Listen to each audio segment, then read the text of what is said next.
Good evening, No Bravado Massive. Spotlight's just entered the building. And we are here with the fabulous DMT. Hello, good evening, everyone. Good evening. Oh, Jigger's entered as well. I didn't expect to see him today. Hang on. Hello. Hey, what's up? You right? Yeah, you? Yeah. I didn't, hang on. My thing's not working. My speaker is not working. I don't understand why. And I can't hear you lot. How's everyone doing? I didn't expect to see you today because you done last week. Oh, I thought you sent me links. I thought I was because last week was the extra week, wasn't it? It was what? Last week was the extra week. Yeah. So yeah.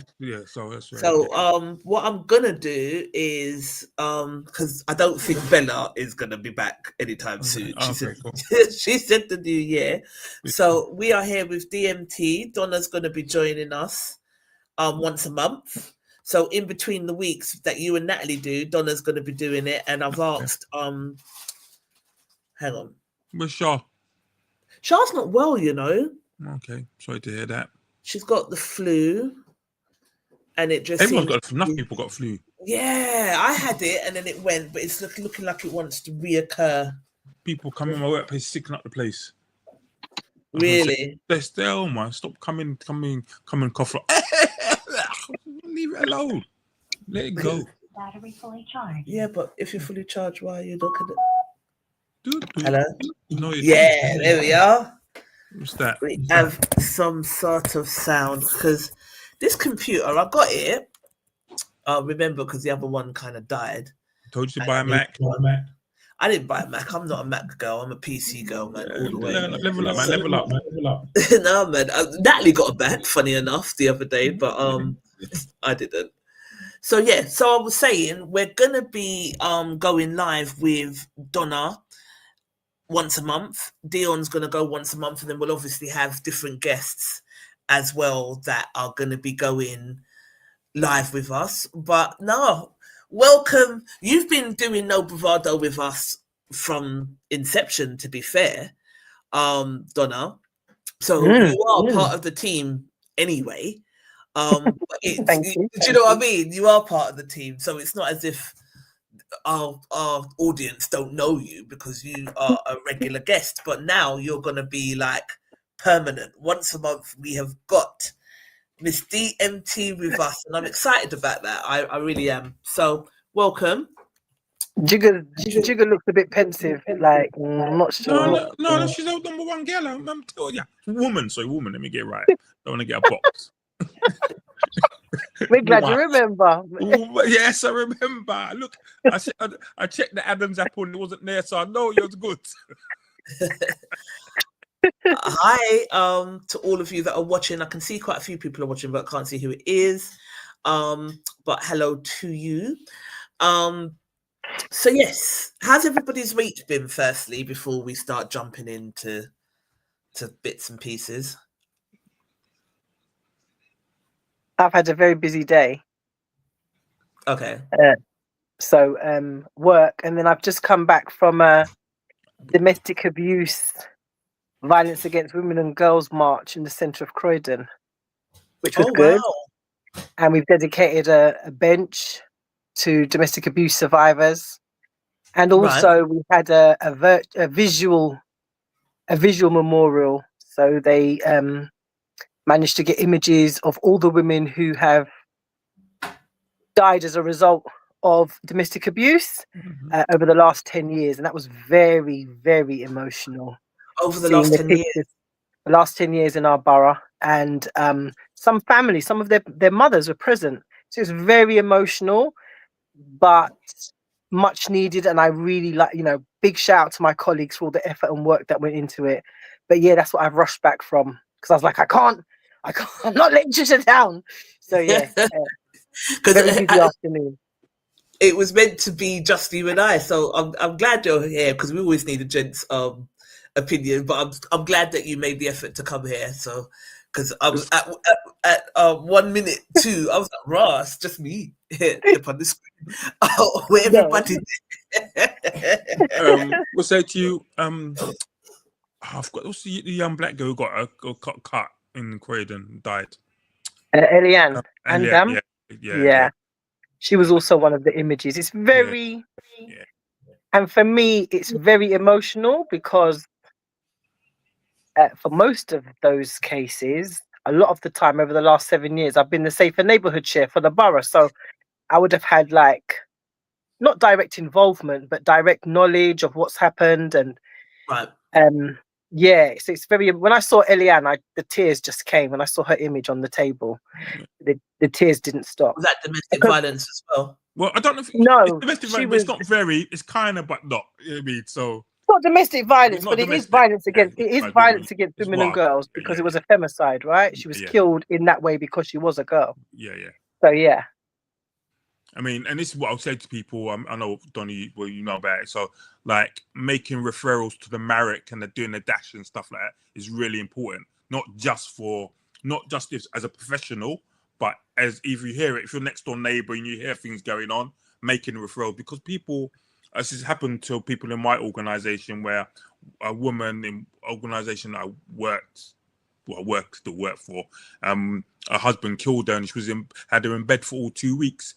And whenever anyone phoned the house, like, oh, what happened, and where she hasn't been to work? No, she's all right. She's just feeling well. Blah blah. It took about 2 weeks. Now there's protocols in place.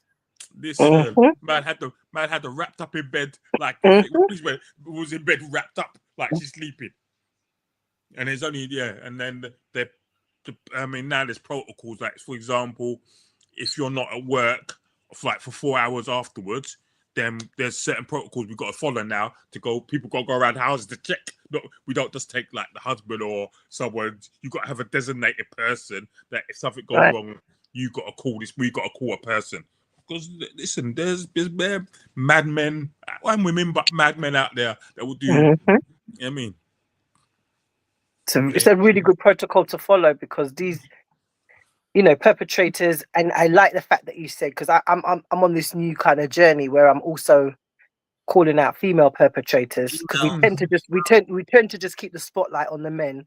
And whilst the figures are staggering, and I'm not 1 in 4 women, and we've got all the stats on it, but equally we have a lot of women players in the space who are perpetrators, and so we have to equally call them out. So having that kind of protocol is so important, because these people are manipulative, right? They're very, very manipulative, and will lie, and so many stories. Today we had a pastor's wife.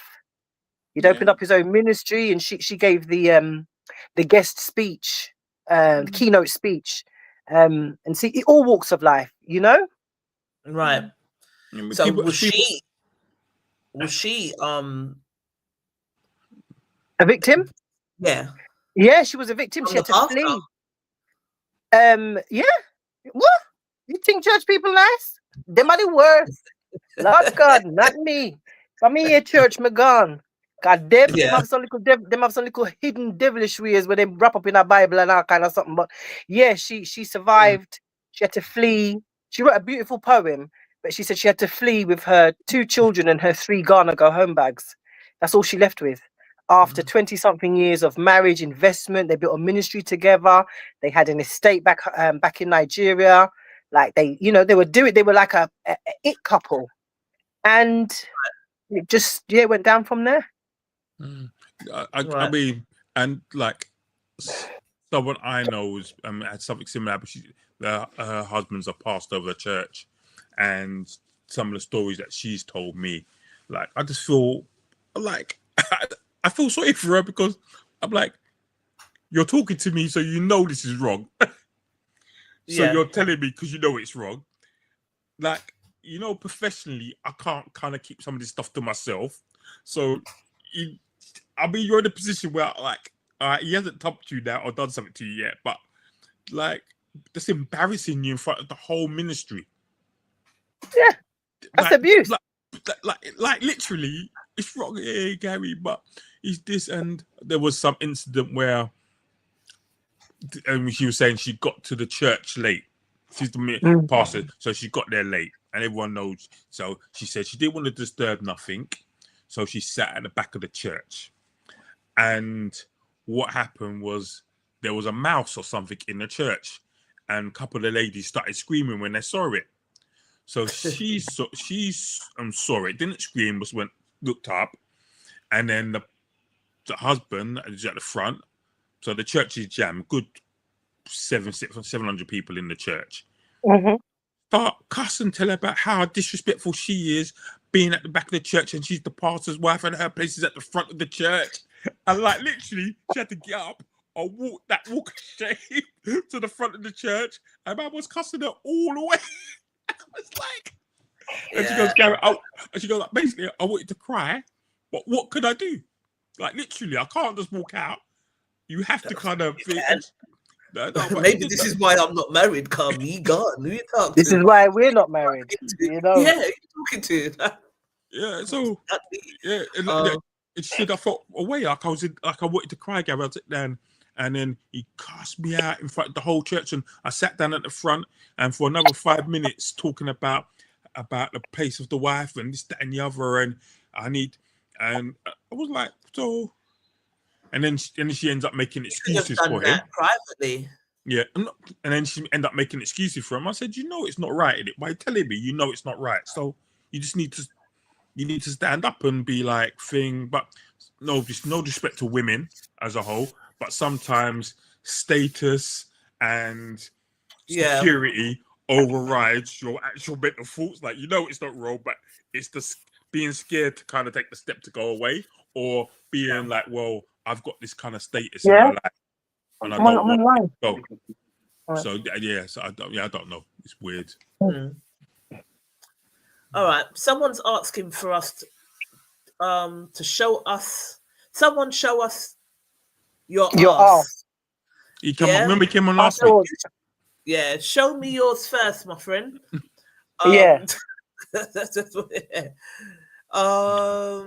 Davina says hi. Charlene says hi.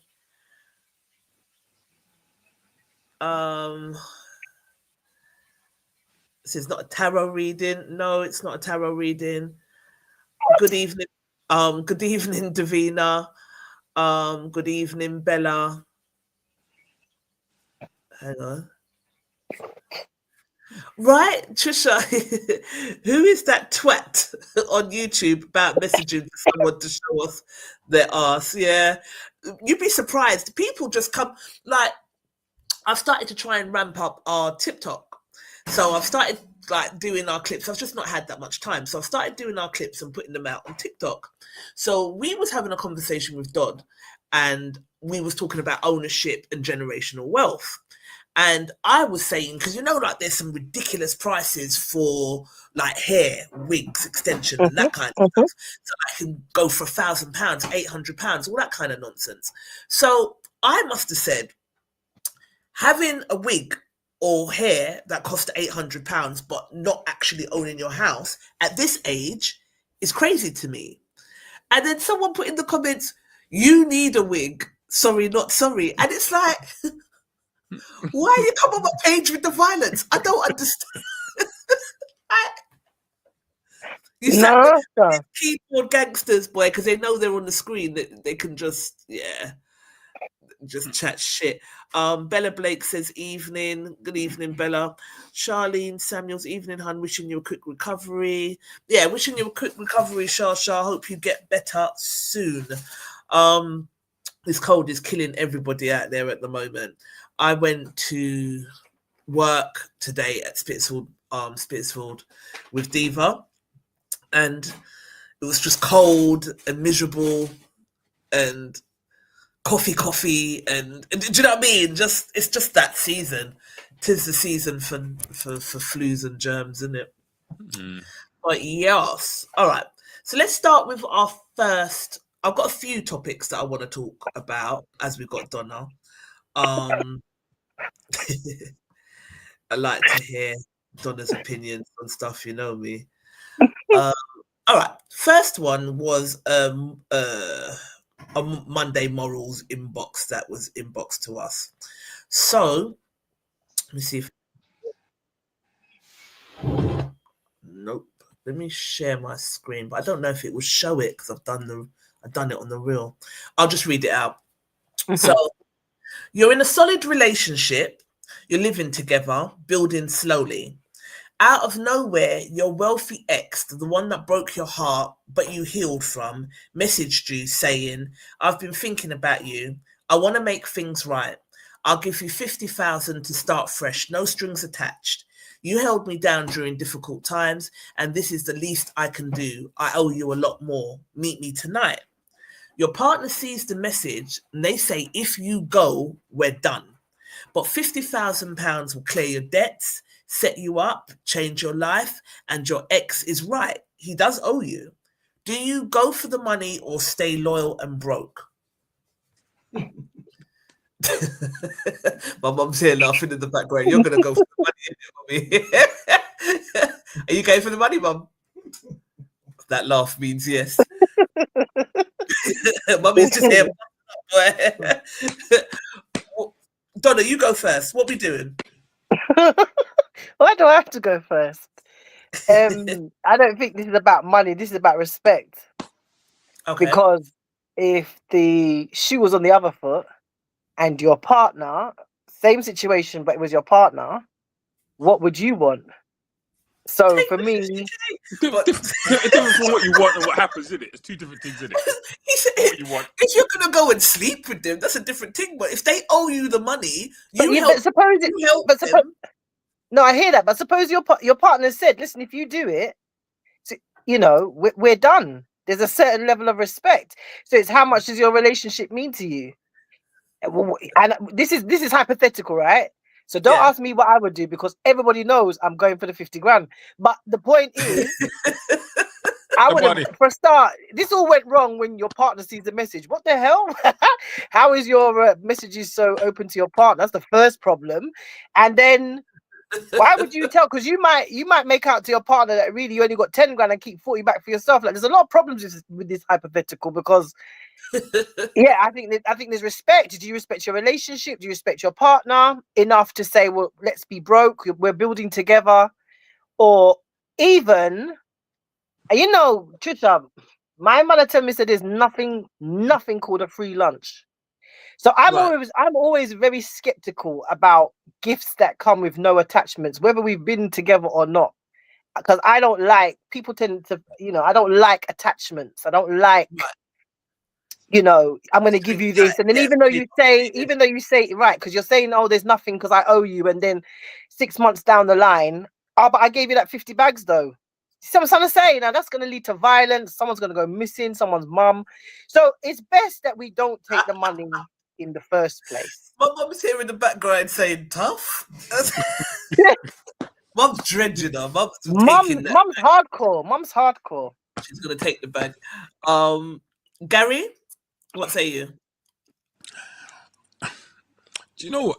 If I had 50K, there's some people I've dated in my past that have done that. I don't owe things to, but if I had money, had a lot of money, I would want to give them something because they were good to me in some way. Right. Now, I don't know how I would do that, but obviously I wouldn't. I suppose for me, why do I have to meet you? Just put the money in my account. Right? Why do I have to meet you? Just pay me the money. Don't message me, ring me. Like what? Wait. So that's what I'm saying. Like if I won lottery, say next week, most of all the people I dated, I will probably give money to. Now, right. But people I know, like partners will maybe be vexed, but what are you giving so money for? But I'd probably want to say, you know what? Here's the love. You know what I mean? It's little cash for everybody. But I wouldn't necessarily have to go and meet them to give them the cash. I'll probably do it. I probably would do it anonymously and just drop it through their letterbox. Just, you know what I mean? I wouldn't. I don't think I want to know. Don't look at me like I'm a madman. Like, no, I probably would. Because some of the people I've dated. If I'm giving you 50K, I want you to know it was me that gave it to you. You know, like that. I'm gonna lie. I wouldn't. Because Gary was going on with some anonymous Santa Claus business just then, and down the chimney and up. Like, what? I wouldn't. Gary, you know where I live anyway, so yeah. Anonymous envelope, yeah. But seriously, most people wouldn't know I had the money, wouldn't know where it came from. I would just drop. You know what I mean? So if you won the lottery, you just wouldn't tell anyone. I wouldn't tell anyone, but see, like everyone will get hooked up. You just know money will be coming to your house through letterbox or whatever, and then that's all you know. It's like, I got this check that was getting made out. CRO6JF, yeah? When you're ready, Gary. When you're ready. And you can't drop it in my mum's house because my mum will rob me. So she'd be like, "It's mine. It's mine." It's got my name on it. But no, I would do. I would do that. I would do. I would just go around, drop. Now, I'm not saying it'd be 50 bags, or maybe a couple grand. I mean, everyone will try and bless people. Everyone will get a little something. Yeah, something. And I'm not saying if I won whatever money, 20 million, and then I'm not saying. I know people I know would be like, because some people I know are greedy. Right. If I won 20 million and I come round and I say, for example, I put 10 grand in your letterbox, brother, give me 10 grand in 120 million, you know. Right. Yeah. There is also that element.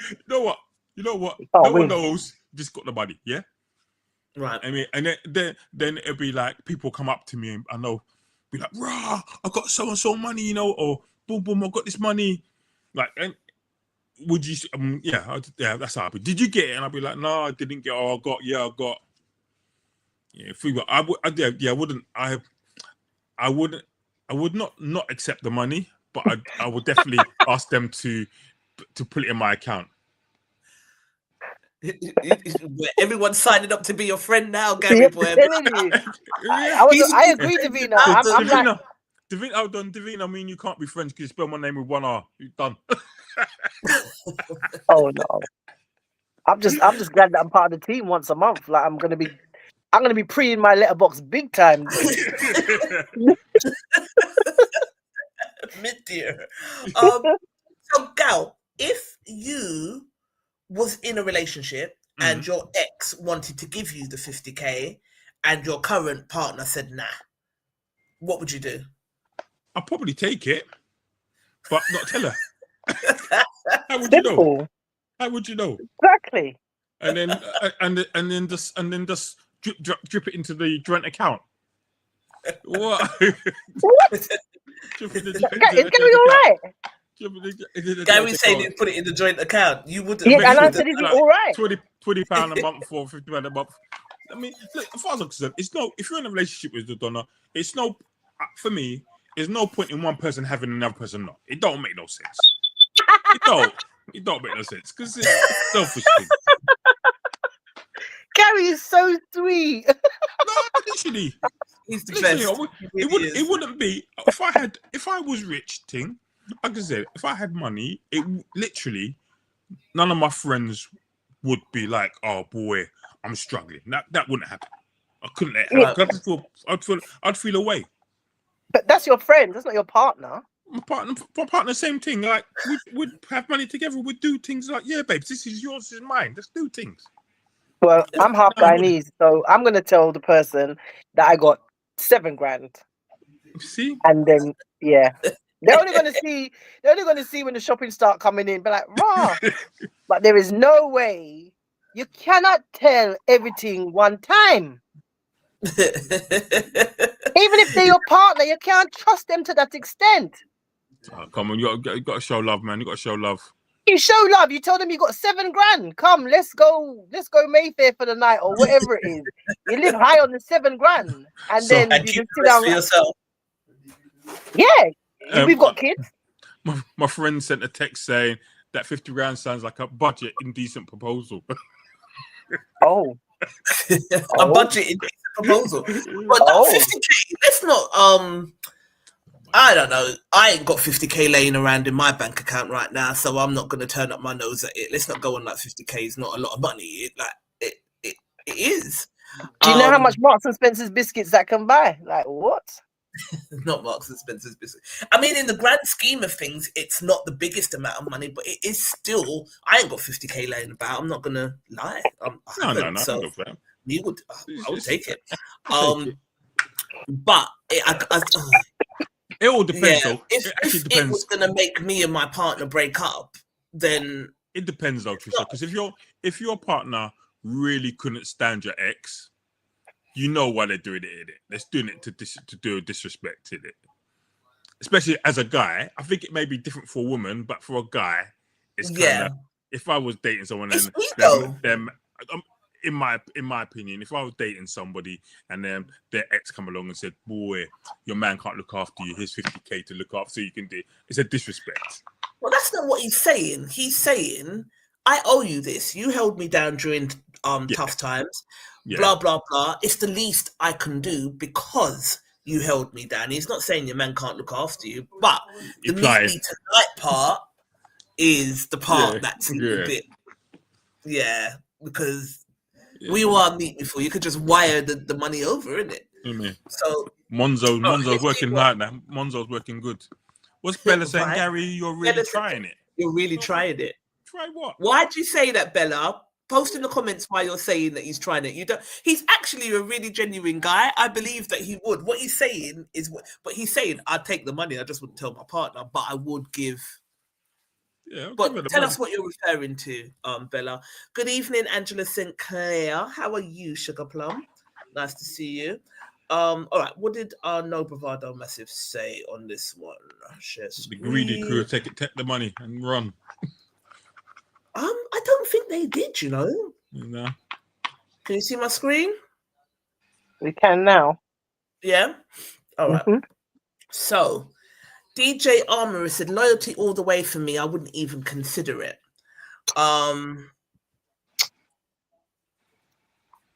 Charlene said, same, nothing is free. And I ain't about to stick around to find out what the catch is. My partner is my priority. Nothing to think about. That's probably because Charlene's got 50k coming out of it. So me will think, we're not going to lie. Even if he owed you this money and is finally about to do the right thing, I'm undecided to tell you the truth. Owing money is a whole different story. I want my money. There you go. There's Shasha that we know. But if he feels that he owes me because I helped him out, I'm good, especially if I went so long without it too. Fair enough. Dion said, can I Monzo my details? And I said what Dion said. Absolutely. Like, can I just send you my bank details and not go? I'll come and meet you. Davina says, question that needs to be asked. What's more important, money or your relationship? I don't particularly like ultimatums or giving or receiving, but in this particular scenario, I would be hurting the person I'm building a life with if I went. Could I live with that? No. Continue how you mean to go on. And if that's with love, understanding and mutual respect, that 50k is nothing.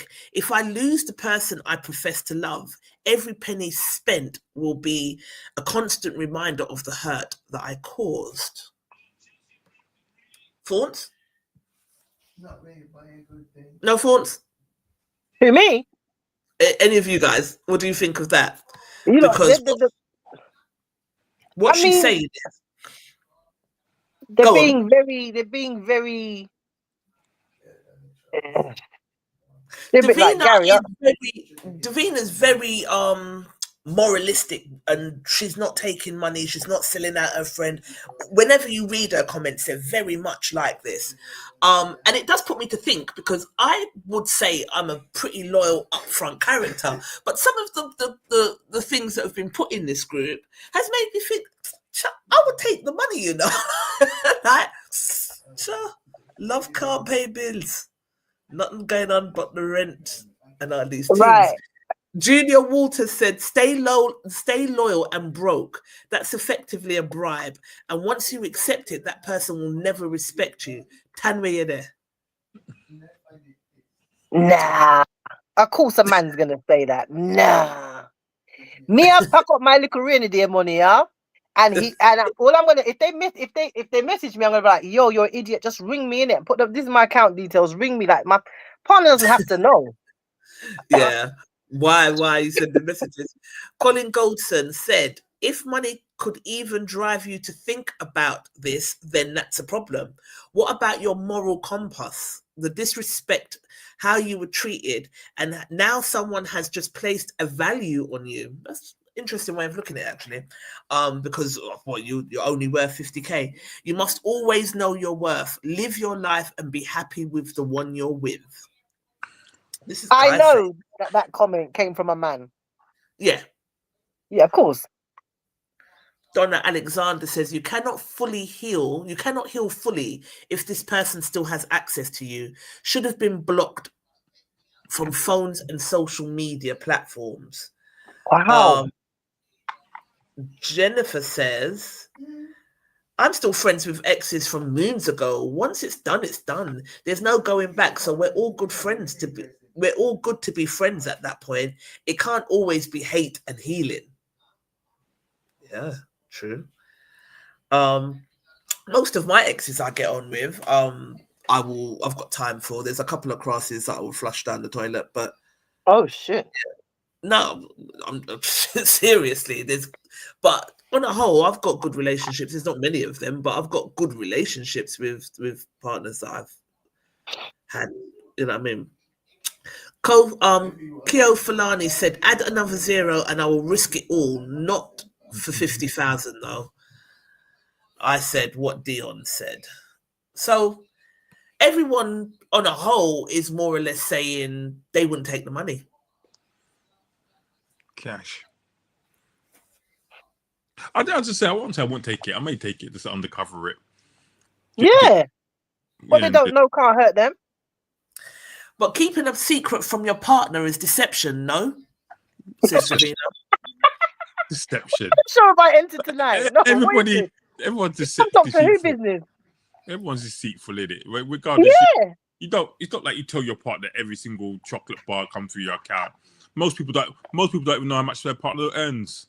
Exactly. Is that deceitful? Yeah. If I earn 100 grand, I got a pay rise of 100 grand. I ain't told you. Is that deceitful? Right. Yeah.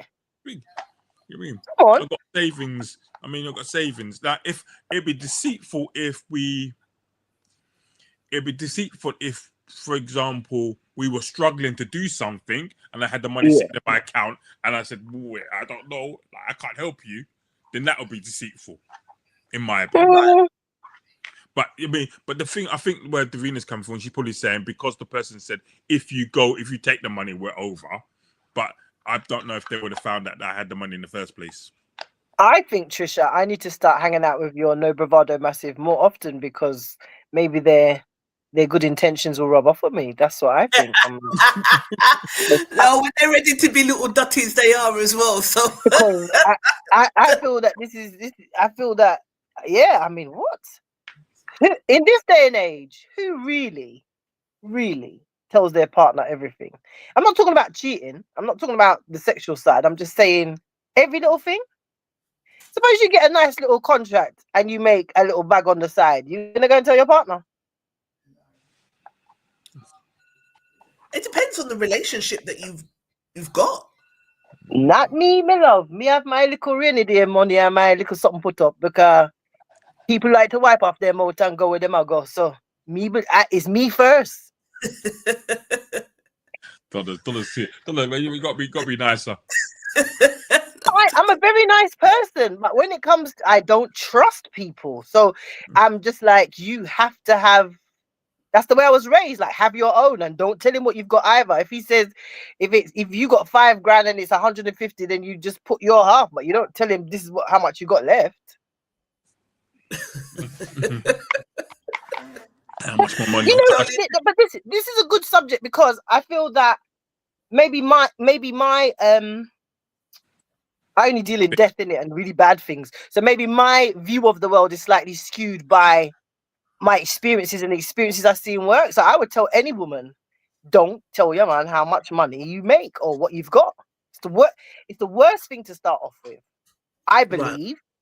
Why? If Why? I just think it's a very, very dangerous position for a woman to start off from. But guys, Especially, Gary, no, go on. especially if the man is not where you are. Financially, assets, whatever.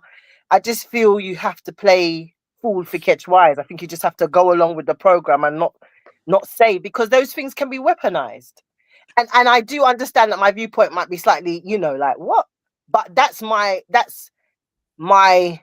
professional lived experience, that these things are often used as, people I know that been in relationships and the man's got all 30, 40 grand of theirs, they've put together. It's too many stories like that have convinced me, don't tell your man your business.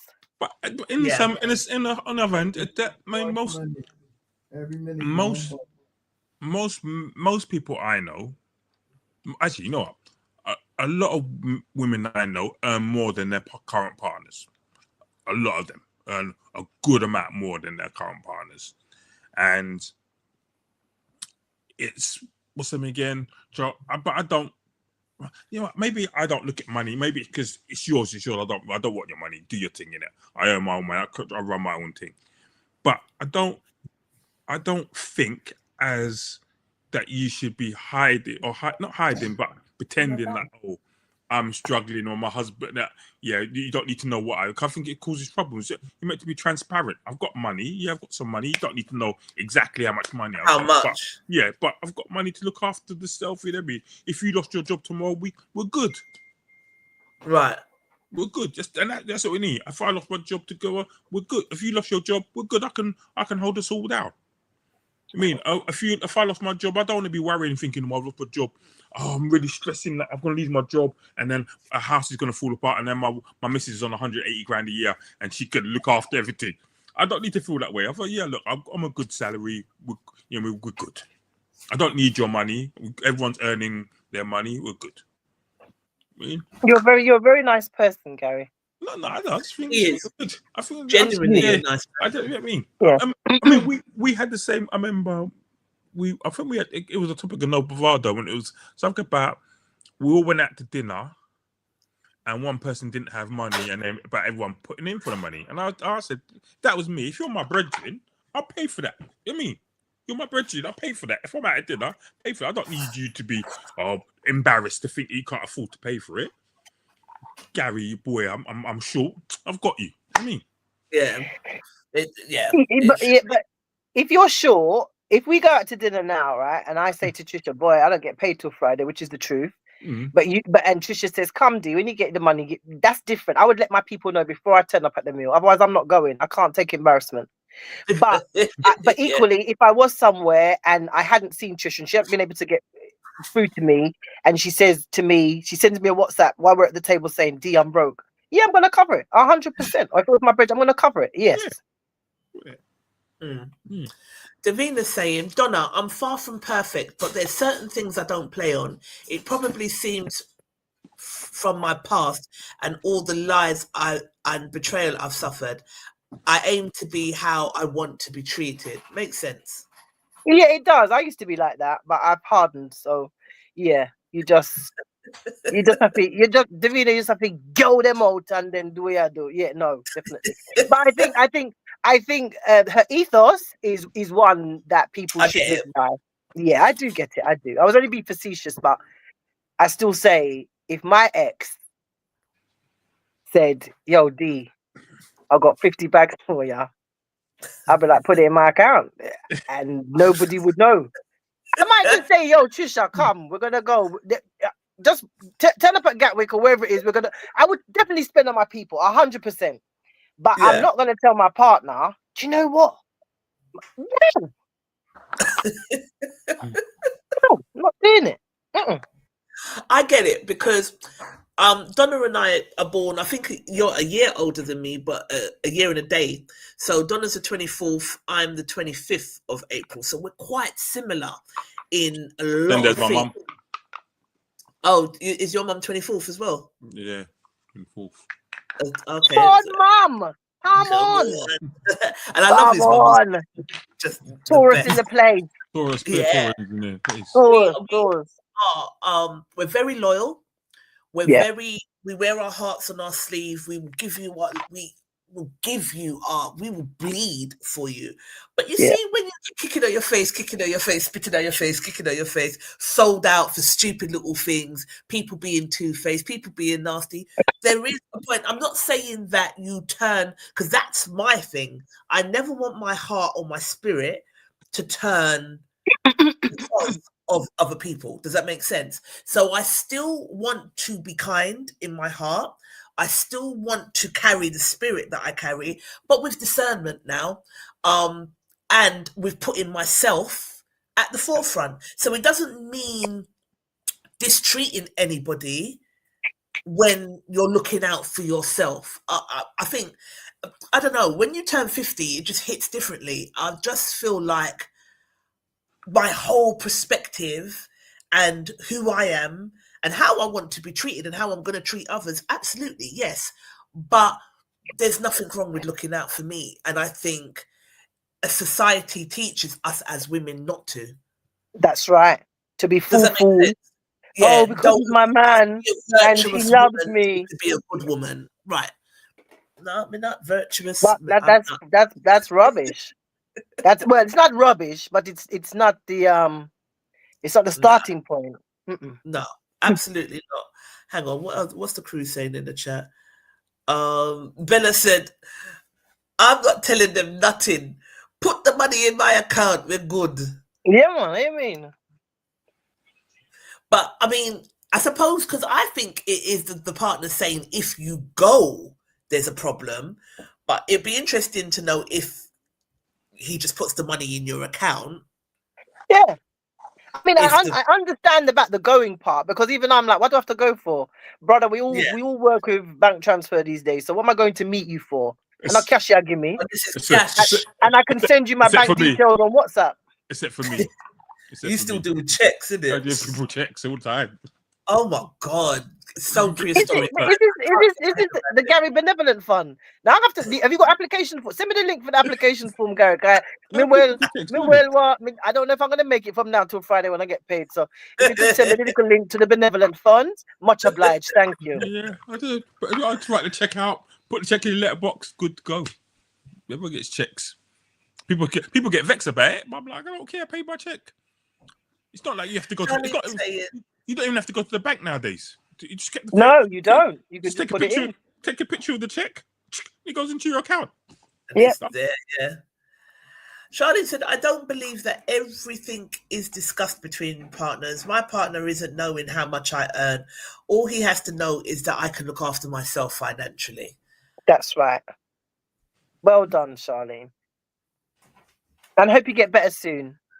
Drink some cloves and some hibiscus and some cinnamon with some orange peel and lemon and ginger in a hot water with some honey. Drink that. Even when it cools. It will make the cloves will make you sweat it out. Trust me. Yeah, it does. Bella's saying we don't need to meet. I agree. Do you want my address, Gary? What? Is that how we get on, Bellas? Yes. It's because you're saying that you're going to put random envelopes in people's random. My message to Bella is tell Bella that Gary needs to write a check for the Coach Reps Benevolent Fund. She'll get that. She'll get that. Coach Reps Benevolent Fund. Yeah. Right. All right, let me share my screen. Next topic. Share screen. Okay. I thought that this was a really interesting topic. Thanks, Davina. I love your contributions to No Bravado. I'm not going to lie. So I'm going to read this text. Can you see my screen? Yeah. All right. So I'm going to read this text out. Who do you think is wrong? So, hey, Shah, I'm a bit upset. Kaylee just told me that you took her bra shopping today for her first bra. I really wish you would have checked with me before doing something like that. That was a moment I was looking forward to having with my daughter. can you please call me when you have a minute so we can talk about this boundary?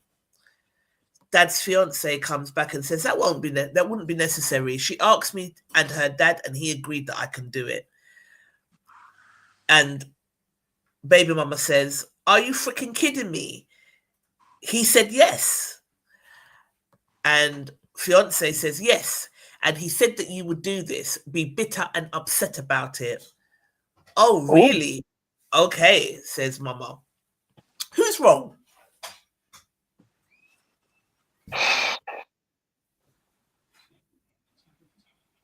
I'm sleeping. Donna sleeping. I'm not. No, I wasn't. I was thinking. But I was thinking. I was thinking. I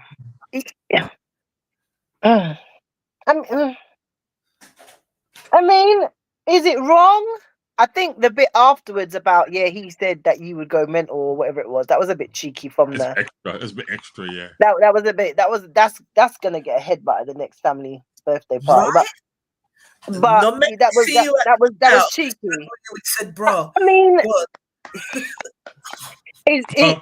But she did though. Yeah. but she did. Gary, what is wrong? No, can somebody Gary? Are you in the house alone? Somebody needs to check to see if what you're on. Gary said, but she did though. Did you not hear that? But she did go. But she did go mad. Her message. She just said, "This is something I was looking forward to doing with my daughter. Can you give me a call?" Why are you talking to me about it? Talk to the dad if you've got That's issue. Why are you That's talking to the? It's got nothing to do with me. Well, if I can't talk to someone that my kid's around, then I'm not going to let my kid be around. No. You know why I say no? Good. I don't know what Gary's going to say, but do you know why I say no? Because my beef would be with my baby father, who is equally the parent of the child, the other parent of the child. So if he gave the okay without checking with me, then he's going to get a whole heap of crap, because at the end of the day, if he knows that that's something that I've looked forward to, it's my daughter, it's her first bra shopping and whatever, and then he gave the okay without checking with me to even say, look, D, so, I'm going to use my daughter's name. Celeste has said that she wants to go with, I don't know, Shaniqua, and I'm just checking with you. If we haven't had that conversation, your angst can't be with the girlfriend. Your angst must be with the other equal parent, right? Because ultimately he has disrespected you. I think sometimes we deal with the person in front of us, but actually when you think about it, it's the baby father who has disrespected the situation, because he said, yeah, fine, go ahead. He's not even taken into consideration the other parent to just check in. No, for me personally, I don't think. Listen, for me, your conversation is not for you. Why are you calling my phone for talking about things? I'm not beating your child. Your child asked me to go somewhere. I've taken her. I'm gonna be honest. I'm gonna be honest with you. I mean, something happened one time. With someone that basically the daughter had the period when they were with the dad. So she had her first period when she was with her dad. So the dad was there and done what he had to do and kind of whatever. And the mum was vexed with the dad. I'm like, what the hell? Like, literally. That was something I wanted to go through and talk to her. And I said, well, you should have had the conversation with the child before it actually happened. Yeah, but she said I did have a conversation. But I wanted to be there to experience and she was vexed with you. I'm like, but hold on, the dad, what's he upset with him for? And so sometimes I think mums, and you know what? Even with me, there's certain things I think I done with my daughters, because even though I wasn't with the mums, but I thought, you know what, I want them to do it with me. Like the first ever football match I went to, took my daughter Arsenal. She's an Arsenal fan. I didn't want to, and then afterwards, her mum's partner took her to X amount of games afterwards. But I've done it. You know what I mean? I've done the first game, so we've had that experience. So there's certain things you want to do, but the bra, I don't see the big deal about a bra. It's a bra. It's a bra. I think I see. Not that I am that, because I see that Bella said I was a bit of baby mother, but I don't think so. I think there are some things as women. It's your daughter. It's her first bra shopping. I can see that being a salient moment, right? I can see it being not salient, a seminal moment in a young girl's life, and maybe the mum wants to be. Period is a bit different because only but God can time that. You understand? When But period but comes, but it's right, when the ridiculous. period comes, that's a bit too much. But with bra shopping, I can see how a certain type of mum would be like, no, and also I just feel that the father, I still go back to my point. The father, I'm thinking about my own situation. If my one of my children's fathers had taken him with his girl for Celeste, would I be upset? I'd probably be a bit miffed that he didn't check in with me. I don't think I'd be upset like it'd be a problem. You wouldn't be calling the mum. You wouldn't be calling the No, I wife. don't need. I'm very scary. I don't need to call. I just need to turn up. I'm enough of a deterrent in form. So it's listen, my baby father's women, all of them, God bless them, they know what time it is. They don't mess with me. But I'm just saying, if one of them had taken my child to do something, I don't think I'd be upset, but I'd be like, yo, see, like, you didn't call me. All right, she went and did it with Shanika, that's fine. But I do see for other women how it might be something that they've longed for. Just like you said, Gary, about the football match. Now, let's put it on the other foot. If it was a man, right, and he's into football, and he has his son, and his ex-missus's new partner takes him for his first, I don't know, kits him out for his shin pads and his whole thing. And the dad says, hold on a minute, I wanted to do that with him. That's your business. You're too slow. Anyway, Gary, I swear tonight you're on something. I want to see improvement next month. Donna. Seriously, hold on. So, as far as I'm concerned, right, and I've said this to people before. I don't like people who get vexed about something when someone else has done it. Well, if you wanted to do it, do it. Don't just say, "Oh, I wanted to do this. I would have done it with them." Don't do that. Do it. If you want to do it, then do it. Now, if you're telling me you bought, I don't know, you thought they were too young to do that, that's a different conversation. If they're old enough to have whatever they had, the bra shopping, the mum could have taken her bra shopping. The child's been with the mum every day for the last how many weeks? It's not like, oh, today I need a bra. I did say something like that in the comments. It's not today you need the bra. You want the bra for a long time. It's not like, oh, today she's developed, she needs a bra. Come on. No, it's not instant like that. I agree. So really, Julie, don't put this on me. This is something you should have done. If you wanted to do it, you would have done it when you should have. Don't say, I wanted to do it. I wanted to explain. Well, you should have done it. You had last week Saturday, the weekend before. So I know people are saying that the thing. With the football thing, make an effort. Like it's hard to get tickets for games. When she was 6, I took her to the first game. You know what I mean? Brought the mum along. That's what we've done. Right. So you can't tell me that my child, the first kit my child got was when the child was all 7, 8, 9, 10. When the child was a baby, like born, I bought her an Arsenal kit. Right. Yeah, I hear you. I don't know. Because I hear both of you in terms of her arguments with the father of her child. I get that. But if you've got some sort of because to me, the way she opened up the conversation, it wasn't with any beef. So they must have some sort of relationship for her to be able to text in the first place to talk to her. That response, like you said, you're due to get strangled with the same bra. You're rude. Yeah, that may tell you. I think she's rude.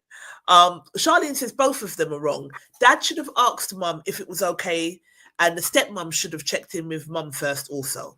There's nothing wrong with checking. I'm going to give you, this is my lived experience. Right.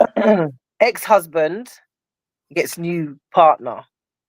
They have a child. They decide to christen their child in a Catholic church, but they do a double christening because they keep my son at the weekends and also decide to christen my son. No, that's war. That can't work. I'm telling you what I know now. I'm telling you, I'm not. This not lie. It's true. Were you invited? Oh yeah. Well, I rode 6 deep, so yeah, it was a lot of things, and to this day, it's a lot of things. That's why we receive no more checks. So you see how it can be. Right. But that's something totally different. That for me, it's similar in as much as different. It's similar in as much as I wasn't briefed. I sent No. my child for the weekend. But Kristen, is a planned activity. But that what you're I'm doing. saying is, because we don't have any context about the original scenario that was presented, right? We don't have Fair any enough. context about was it Okay. planned or was it not planned. I'm saying I agree with you. I'm saying my son was christened. When I found out is on the day. So I've sent my child with all his clothes and everything is going to stay with his dad and his dad's new little brother, and then I find out my son is being christened. So yeah. And this is the whole christening popped down from the church to the Listen. hall. Everything popped down. The way I had to make people's mother know that they look like a man, they need to step from in front of me. We're not here for that today. But what I'm saying is that I think disrespect can come in all shapes and forms. And I do think that it's a conversation. That, again, I go back to my point. It's the dad should have checked in and said, I think the Christian thing. I think that's like that's extreme. That's extreme. That's a. But for me, taking to buy shopping, taking a girl to buy her first ballet shoes, because it could be anything. It could be the first anything. You get me? That you feel you should do. But if you haven't done it, then the conversation is the conversation, innit? It's not, you can't be telling me, you can't be vexed that I've done something before you. It's not like I run to do it before. The child's with you, per se, Monday to Friday and a weekend they're at the dad's. Then make time in the week and take your child to buy a bra. If only life was that simple, Gary. It is simple. It is not. But I hear you. I have appreciation. People make things complicated. Not a big and you know, there's always a sharpened ice pick waiting for them. Yeah. Not a sharpened ice pick. Daniel Mardan Shaw said, "Hiya, peeps. I'm here to start trouble via debate. Come on, we're here for it. Start your trouble." Bella's saying the same thing I said. The mum should have taken her before. Sorry. Let me say one thing. Someone sent me a text. At least it was a Catholic school, a Catholic church. Better schools. Tell whoever texts you, tell them. It's you lot show. I'm not even. I'm gonna behave. But tell them that I said people take their life careless. That's what Donna said. Donna said people take their life careless. They must be watching. Better schools. Sully Dowder said, "I agree with Gary about the football." Daniel Maidan Shaw said, "I wouldn't mind that. It helps my pocket." The lady wants to take the child out. Hang on. It's true. I remember having a barbecue with a girl, and for weeks I was asking who was going to make curry goat, and then some girl came out of nowhere and said she would do it. Now the girl I asked is getting vexed. Okay. Yeah, that happens all the time. You mean take too long to do something? Someone else says to do it, and I was going to do that. I was going to do it. Yeah, move. Go away. I don't know what the clerk in that. Hang on, because I'm behind with the comments because we've been talking. No, that can't run. That's a Mazzaline. Yeah. Oh, this is the christening now. Yeah, everyone's taking the piss. Can't do that. There'd be no christening. There will be no christening. What did you say? No church. Mum said there'll be no church. So you see where I get it from. Come on, man. Come on. You know, gang. Like, no, shut down. Nothing's working that day. I'm sorry. Charlene said that's a big no.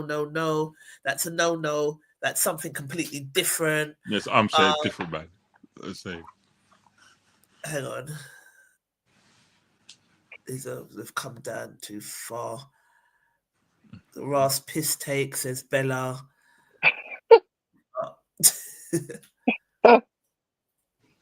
I'm rushing everyone in the church, not even a sham wedding. Yeah, everybody has to get beat up. Everything's mash up. Not my child. You're crazy. Davina said, I hear what the panel was saying, but regardless of whether she should have contacted the stepmom or not, I do think consideration should have played a part and checked with Yeah. mama first. I agree. I agree. Yeah. I agree. Because you think no, because you know what, right? Again, Stepmom brought smoke for no reason, blood. and also the dad, like let's be real at this point. When you have a step parent that the father allows to conduct this kind of conversation with the mother, you're setting a precedent for disrespect. So at some point, it's a bra today. As the child gets older, it can be something else. Mum was saving to buy them a car, they go and buy a better car. These are the things that happen, right? It becomes one-upmanship. So you have to be really careful. I know it seems like Using a small thing, yeah. but you have to be really careful and look at these things in a bigger scale, because children grow and they have different needs as they get older and older. What is it now? You know, the child wants to get engaged and mum says, well, I've got this. They do a bigger thing. Like I mean, and that's a bit of a reach, but I'm just saying, when you set these, people treat you the way that you show them you will be treated. So when you allow this to slip and it's nothing, then the next thing is equally, it's a nothing. And that time it's war. So I'm very, very, very careful about how you deal with these things, because sometimes you can allow people, if she feels that this is a shutdown argument, then the next time she's also going to take the same approach. Does that make any sense? You have to check people when you see it. Yeah. And not just let it slide. Yeah, agreed. He said that, yeah. This is why, God knows why I never give me no kids in this year lifetime. Trisha, take it from no me. Baby fathers and The all this amount of nonsense. times I should have gone to jail. The amount of times, yeah. Davina said, that's a hell no. This is going back to the christening. I'm turning up to the church at 8 to pray. Absolutely. It's full-fledged war. Trust me, Davina, there was no praying going on. Trust They're me. going to beat God that day. Right. Hold Everybody on. So, dead. So how did you find out about the christening, may I ask? You get invited? Yeah. So you found out on the date. The liberty is this. So I was out with one of my son's godmothers was with me and gets a text message to say, like, and it's from the stepmom for her to come and be present at this thing. So she's like, what's this? And we're like, what do you mean? We're just chilling at my mum's house at this point. She's like, Omar's getting christened today? Listen, I've never driven so fast to something in my life. I don't think I stopped for a red light.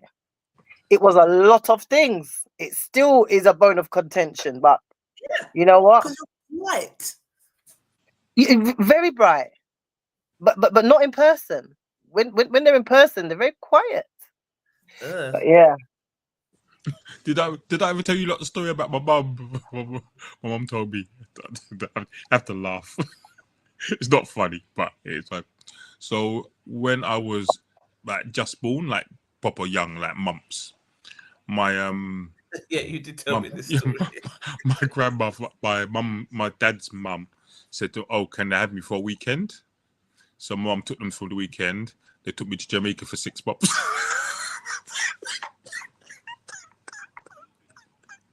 Imagine that.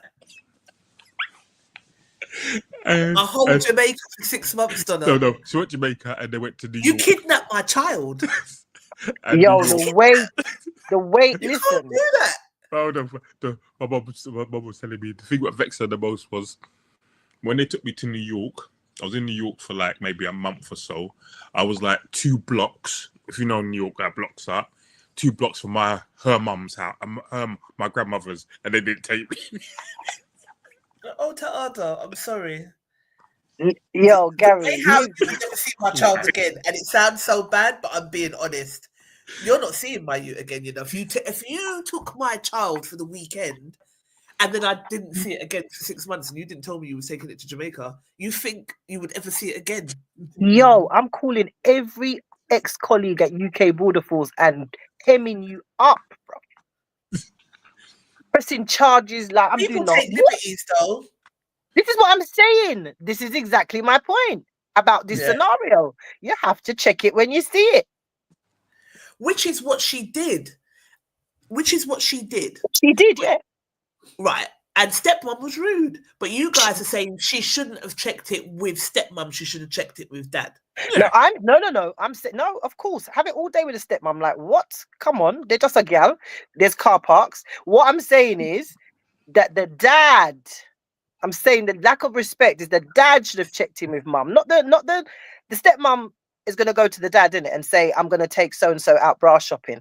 The dad should have checked in with the mum, not the stepmom. Who is she? She's not the parent to the child.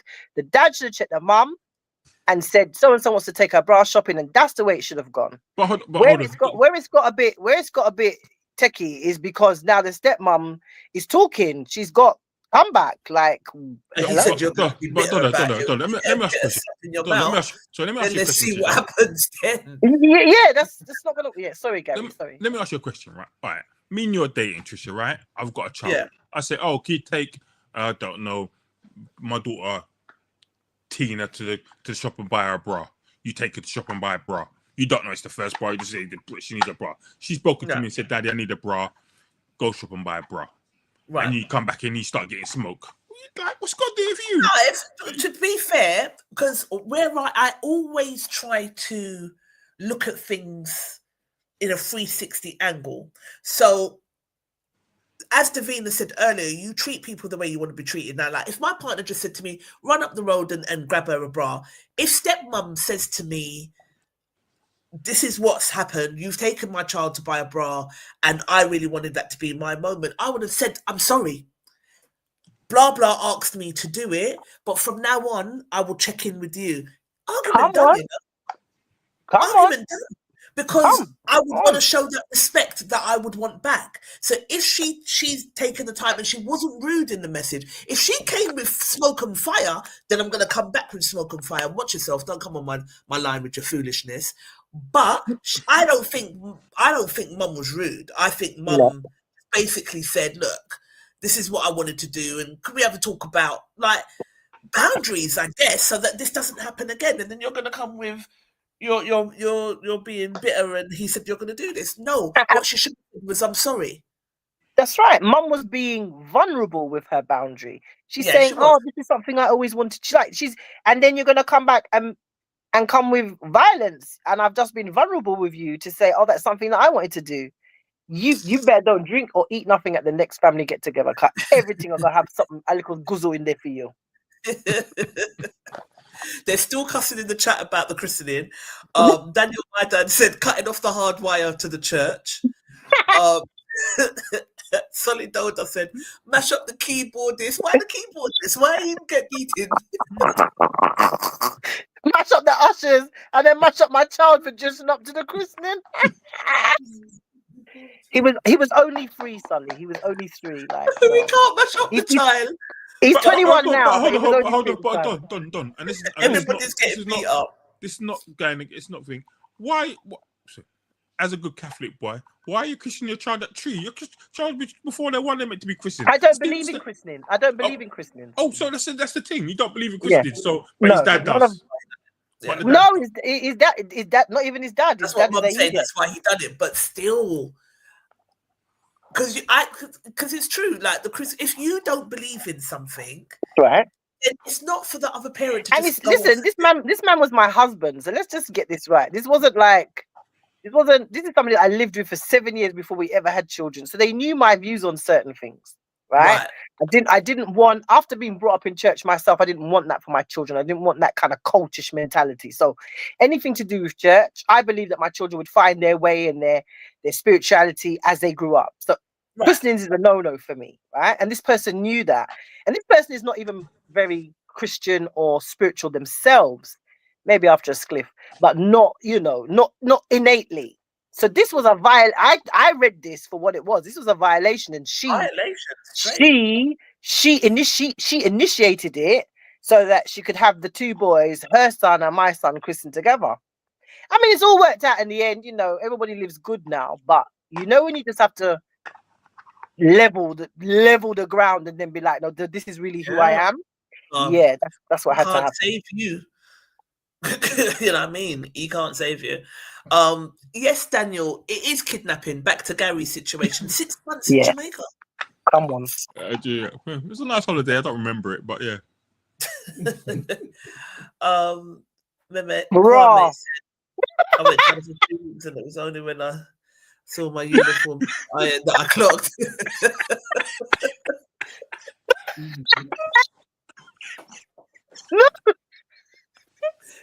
You must have been being bad. So they said, yeah, Yo, find your ass to Ghana. So yo, someone in the man chat said was saying, I went to Ghana. when he clocked the khaki being ironed, he was like, "Now hold on a minute." But hold on. He's good because like, most Ghanaian fans will make him iron the uniform himself. Yourself, right? Whose uniform is this for? It's yours. No, this is hilarious. But don't forget, I was only what? I think it must have been like 6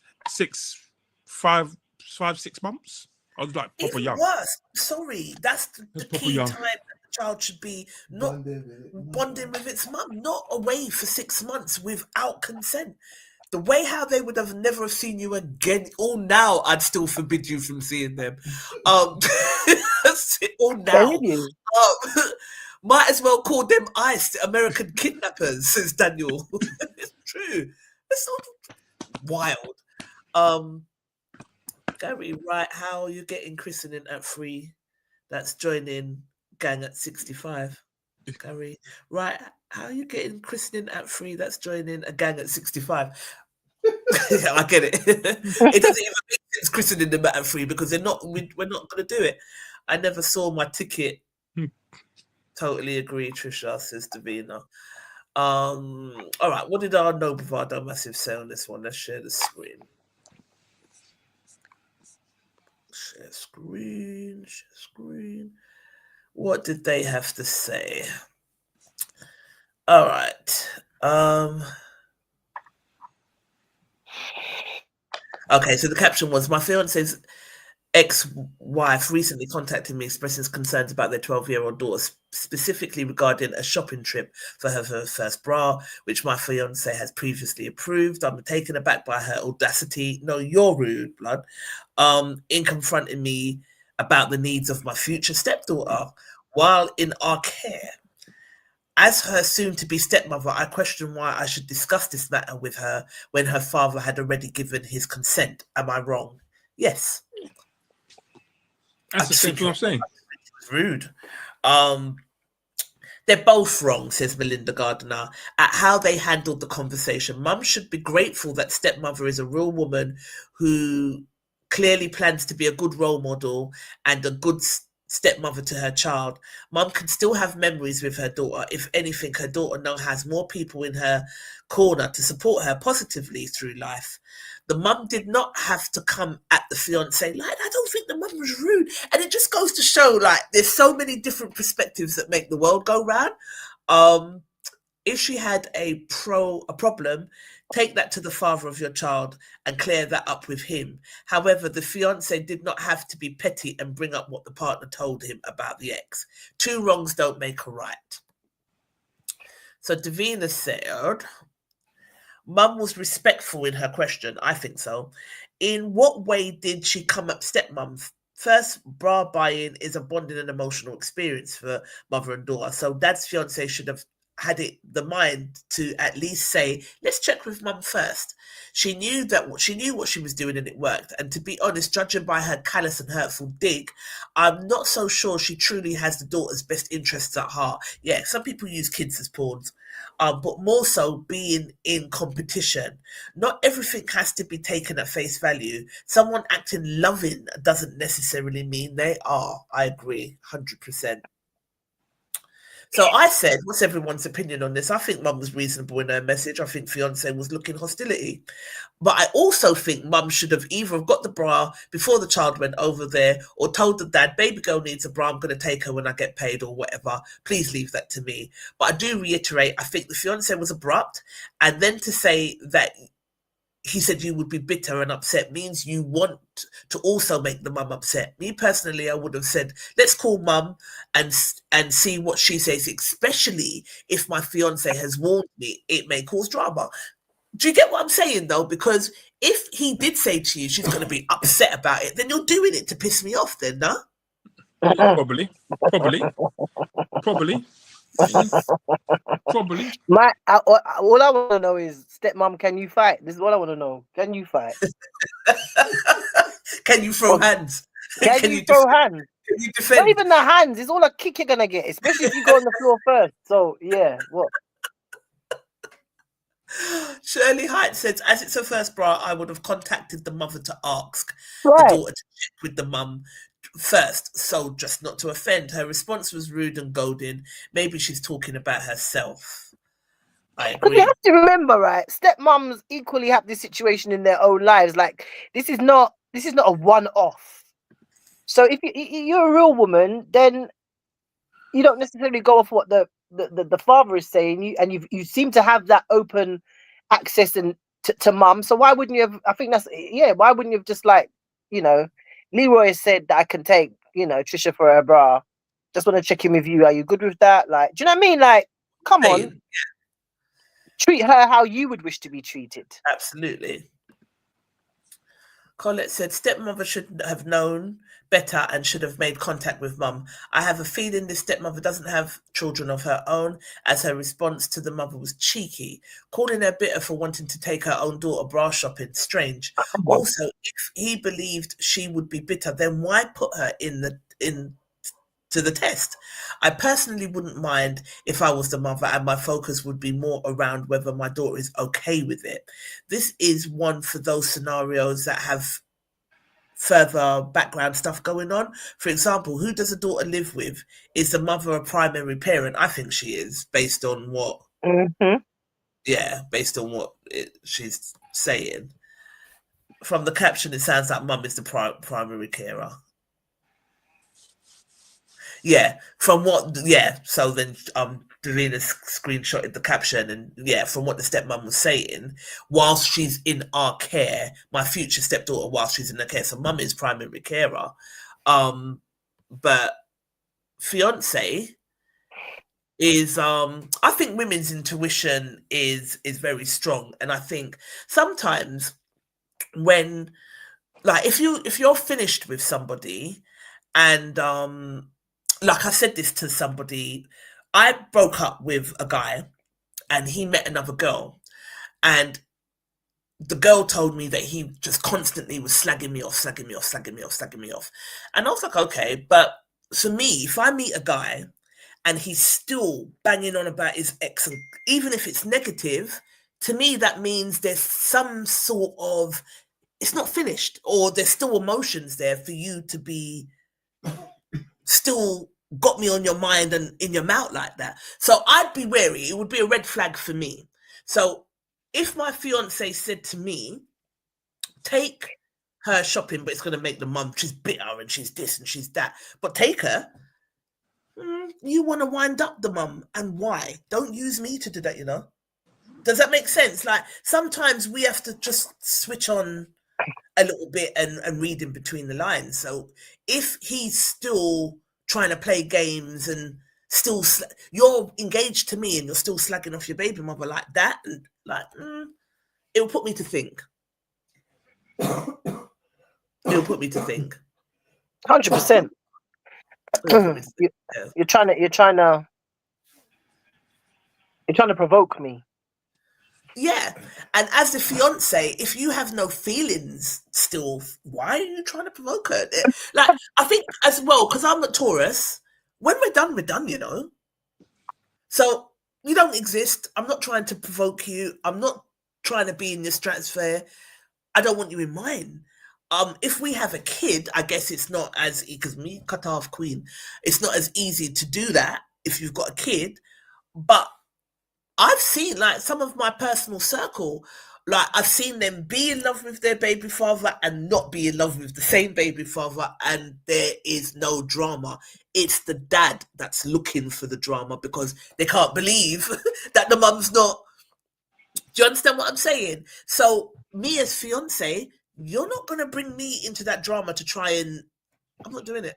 And if you still want to wind up your ex, I don't know if we're ready for marriage and all of that nonsense, because, am I making sense? Or am I rambling? 100%. No, I'm just saying, who Who is in a relationship and goes back to the ex to say, "Oh, he's saying this about you"? He's saying, "What the hell?" Nah, not it. Yeah, it. I think fiance is insecure, and that's why she said what she said and did what she did. Because she wants to cause more of a wedge, and you wouldn't want to do that if you didn't have something to be insecure about. Personally, that's just my thoughts anyway. I agree with you. Let me share my screen for our final topic. Share screen. Facebook. It's a serious topic, but I really want to hear you lots of comments on this. Who do you think is responsible for, I'm going to say black people, yeah? Who do you think is responsible for black people's experience of the world today and improving that experience of the world today? And I guess I asked this question from two perspectives. There are some people that's going to say, actually, look, although we didn't have opportunities and we have less opportunities than our counterparts, we do have a lot of opportunity now to educate ourselves, to do great things. So there's some people that will think that actually the responsibility to improve our experience as a race is down to us. And then there's going to be other people that also rightly say that actually the responsibility sits with the people that are oppressing us and have been oppressing us and changing those systems. What do you think about that? Okay, great. So the line of analysis is very much, as you've said, either it's the endogenous things within or it's the exogenous, the kind of external factors. And where did it come from? Well, the idea of race is relatively new, but there has been a discrimination against people of color for a long time. And kind of going back to Cedric Robinson's work, he's really tried to kind of remove the idea that it started around the transatlantic slave trade. He's kind of, if you go back into history, you can kind of see, Baltic Islands and others have always kind of had some discriminatory attitude based on skin tone. What happened though, and I kind of stand by this, in terms of, I guess, the transatlantic slave trade, and once we kind of got into 1492 and all of that era, is the attempt to make it as something scientific. And that really embedded the idea that there is some biological difference that you can actually find out, you can investigate it and prove this biological difference. That is the root of what we're dealing with, largely because it established a hierarchy. And it tried to establish the hierarchy as truth. Cedric Robinson, however, uses this language of it being a regime, and I kind of referred to kind of racial regime earlier. And for me, I quite like this idea. I'm relatively new to Cedric Robinson's work, and I really like the idea of it being a regime in that it's something that is changeable. Because the hierarchy kind of sounds as though it's really fixed, and supposedly every racialized group knows where they're supposedly fit. Whereas it shifts over time, and because there's often resistance against it, it has to keep changing itself. So that's, for me, the answer is to really understand that there is a consequence to the hierarchy or the regime. That means that people adopt roles and positions that they come to believe are matched to who they are. And it takes a lot more effort to step outside of that.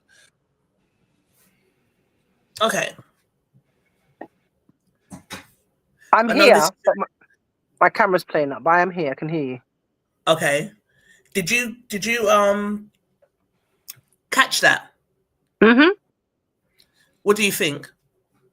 Do you think it's our responsibility to make a change as to where we are? Oh, I think she's gone. I don't get the concept. I think we need to do what we need to do to look after ourselves, and nothing is given to us. Now, if people are willing to help, you along the way, that's a different conversation. But we need to take whatever we want, because people don't give you things unless you kind of actively try to get them. If you sit back and lay back, then things don't come to you. And if they do come to you, it's about taking advantage. I remember saying to people already, for my I can't hear you. Sorry. You can't hear us. Okay. For my children, the most important thing isn't for me to give them something or do things for them. It's about giving them the opportunity to do things. So showing them there's a wild out there. Now it's up to you to kind of take that forward and do what you need to do with it. It's not about me saying to you, oh, take this, here's this, that. It's about, no, here's the opportunity to do things. Don't be limited by what I've done. Right. And Scott take things on. I don't know the person he's talking about mostly, so I haven't read that guy's works. I can't kind of comment on that. But I do think that I do agree that it could be seen as a regime, not as a sort of, this is what's been construct that's been put in place, and we've all kind of fallen into this kind of box, and we kind of limit ourselves to the boxes that we're in. And sometimes I think we've got to look outside of those boxes. But but sometimes you limit yourself by kind of thinking, I'm not good enough, or that thing that everyone has, that imposter syndrome. You know what I mean? Yeah. Right. What do you think, Don? Did you catch that, or was you having trouble? You can't hear us. We can't hear you. You need to turn your mic on. Can you hear me? Yeah. Yeah. So why can't I hear you? Because you turned your mic down. I don't know what's happened here. Technology, right? Yeah.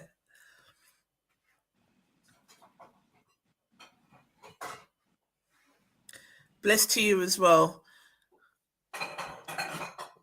Okay. Can you hear us now, Donna? No? Let me log out and come back in, yeah? I'm going to go out and come back in. All right. Go on. The guy, the comment before. Yeah. Yeah. It's with us. The responsibility will lay with us, but no buts, no maybes. We just need to unite, I guess is what you're saying, and understanding our players. Yeah. What do you mean, Daniel? Do you know what he means? I think he means like kind of understand the people that who are kind of advocating for us and are kind of working for us, the team around us.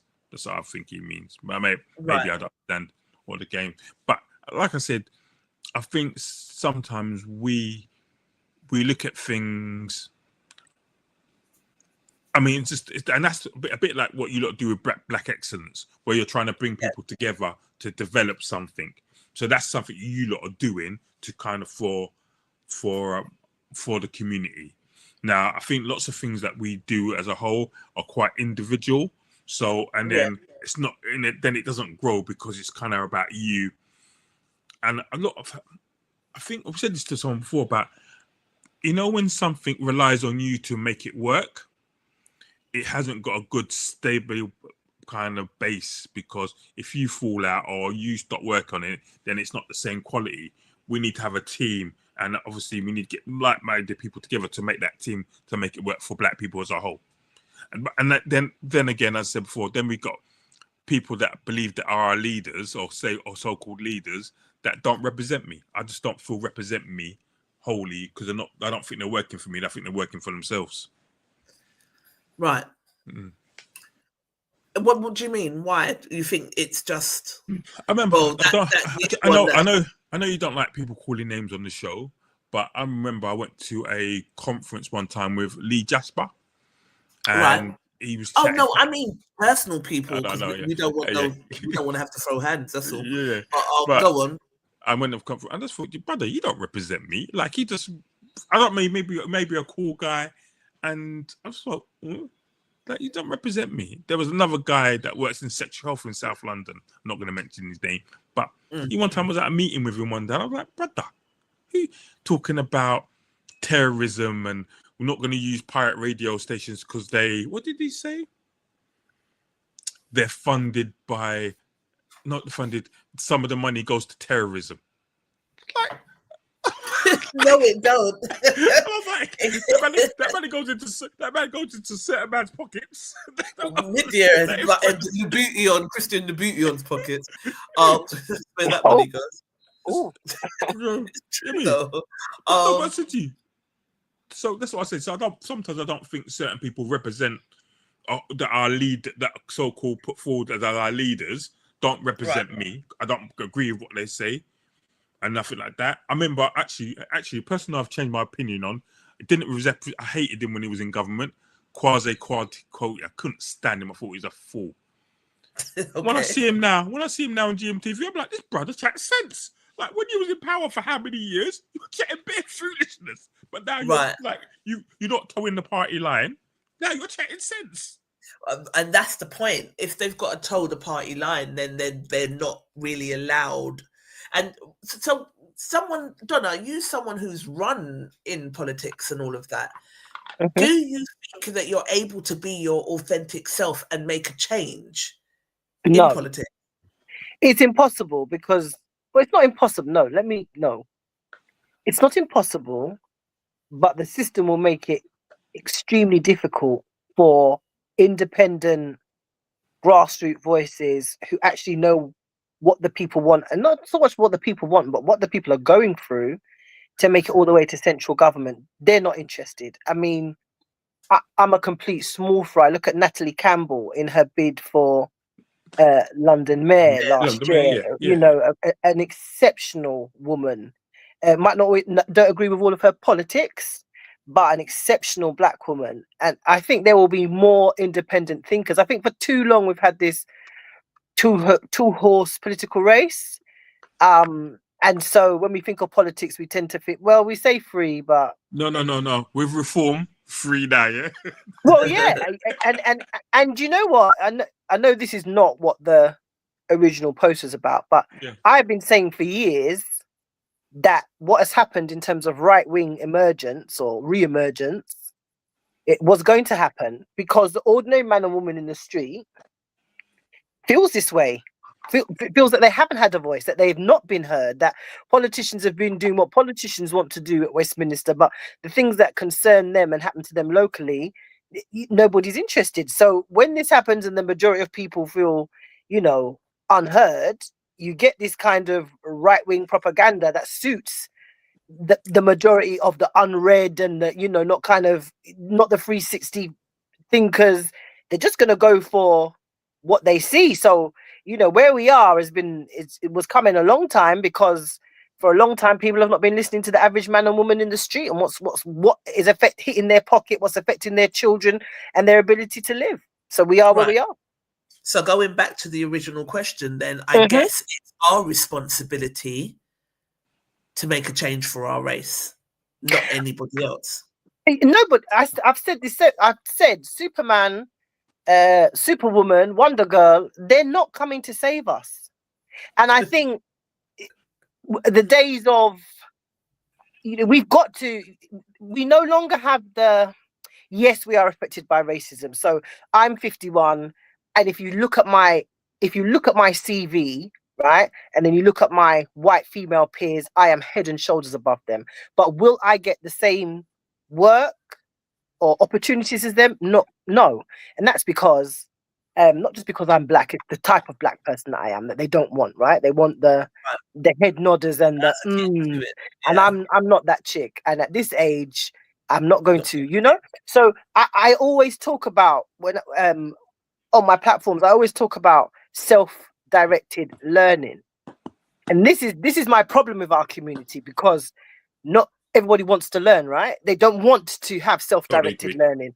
So if the superheroes are not coming to save us, then we are dependent on what we accumulate as a resource together. And that can be knowledge, that can be financial, it can be a whole range of things. But where we fall down is we don't want to do it. We feel, I kind of get it. If I worked for 500 years for free, now I want to sit down and relax and let my skirt tell. But it is dependent on us to learn and to understand the systems around us and make the change, not for the bigger system, but for ourselves as a community. That's where it starts. It starts in our homes. It starts in our friendship groups. That's where it starts. And then you build a movement and you become bigger. But I think leaving the system, I'm just going to be brutally honest. How can you trust a system that has historically, consistently oppressed you and been at the root of your demise. How can you now turn around and say, oh, but the system should save us? The system is not fair. It wasn't designed for us. This is what I get. Yeah. My frustration is, why do we Yeah. continue to look at the system and expect to be saved structurally when it was never designed for us in mind? It wasn't even designed for working class. Take the race out of it. Poor people have been the fodder for rich people for hundreds of years. Centuries. Right? The Industrial Revolution and all of that stuff. Right. It was never about, oh, you know, let's educate and empower our working classes. No, working classes have been the fodder for the system. That's basically what we are. So for us as the most marginalized group within that working class system to turn around and say, oh, but what about us? Is nobody coming to save us? Just blows my mind, because what does a scorpion do? A scorpion stings and it bites. What do you expect them to do? Like, they were never our friends. We didn't come here on a, oh, let's be our friends visa. That's not how it came. We came here to clean up the street visa. 100%. Yeah, basically. And to make people better visa. That's what we come here. And to drive them a buses visa. That's what we came here for. But equally, I feel, hold on here. This might not go down so well with your listeners, but equally, I feel that as a community, especially the Caribbean community, we have lulled ourselves into a false sense of security, right? But and now, especially our boy children are failing all over the shop. Yeah. And in terms of our domestic abuse, black femicide is at 62%. Our so black men are killing black women. And I don't want to I'm just saying, in the things that we should be concentrating on, we're busy talking about what the white man or what this man is not doing for us. We got problems back at the yard, bruv. What are you talking about? Like, you know, we tend to we're very good at looking at what doesn't happen for us externally, but we refuse to look at what we're not doing internally to make it better for us externally. That's where I am. I'm like, my frustration with my community is everybody wants help, right? And that's fine, but nobody wants to do the work to get the help. And that's kind of like where I'm, you know, you want my expertise to help your child not face an exclusion. That's fine, but it never crosses your mind that actually Donna's expertise and Donna's help and time costs money. So you want me to do it, want me to attend every meeting and be there for you, which is fine, but it never crosses, well, she's got 3 children, she's got a house, how does she live? And this is my frustration. We're too quick to say what's not happening for us externally, which is our right. But equally, we're very poor at focusing on what is not working right. And this is why sometimes when I'm in certain rooms and they're like, well, what are the black community doing about it? Yeah, I just have to hang my head, because actually we're not. What programs are we setting up for our children? The same. I don't want to go like over it or anything, Trish, or go too deep. But I agree with the man. Talk your talk. They're loving it. They're saying, speak your talk, honey. Davina says the system isn't broken, it's doing exactly what it was designed 100%. to do. But when saying that, sometimes, no disrespect to things overall, but sometimes we feed into this. And when I say we, I'm talking about all of us feed into this. I was saying a couple of weeks ago, I was doing some interviews, and no disrespect, and I'm not saying you can't do your thing, but why are you coming to interview in a bonnet?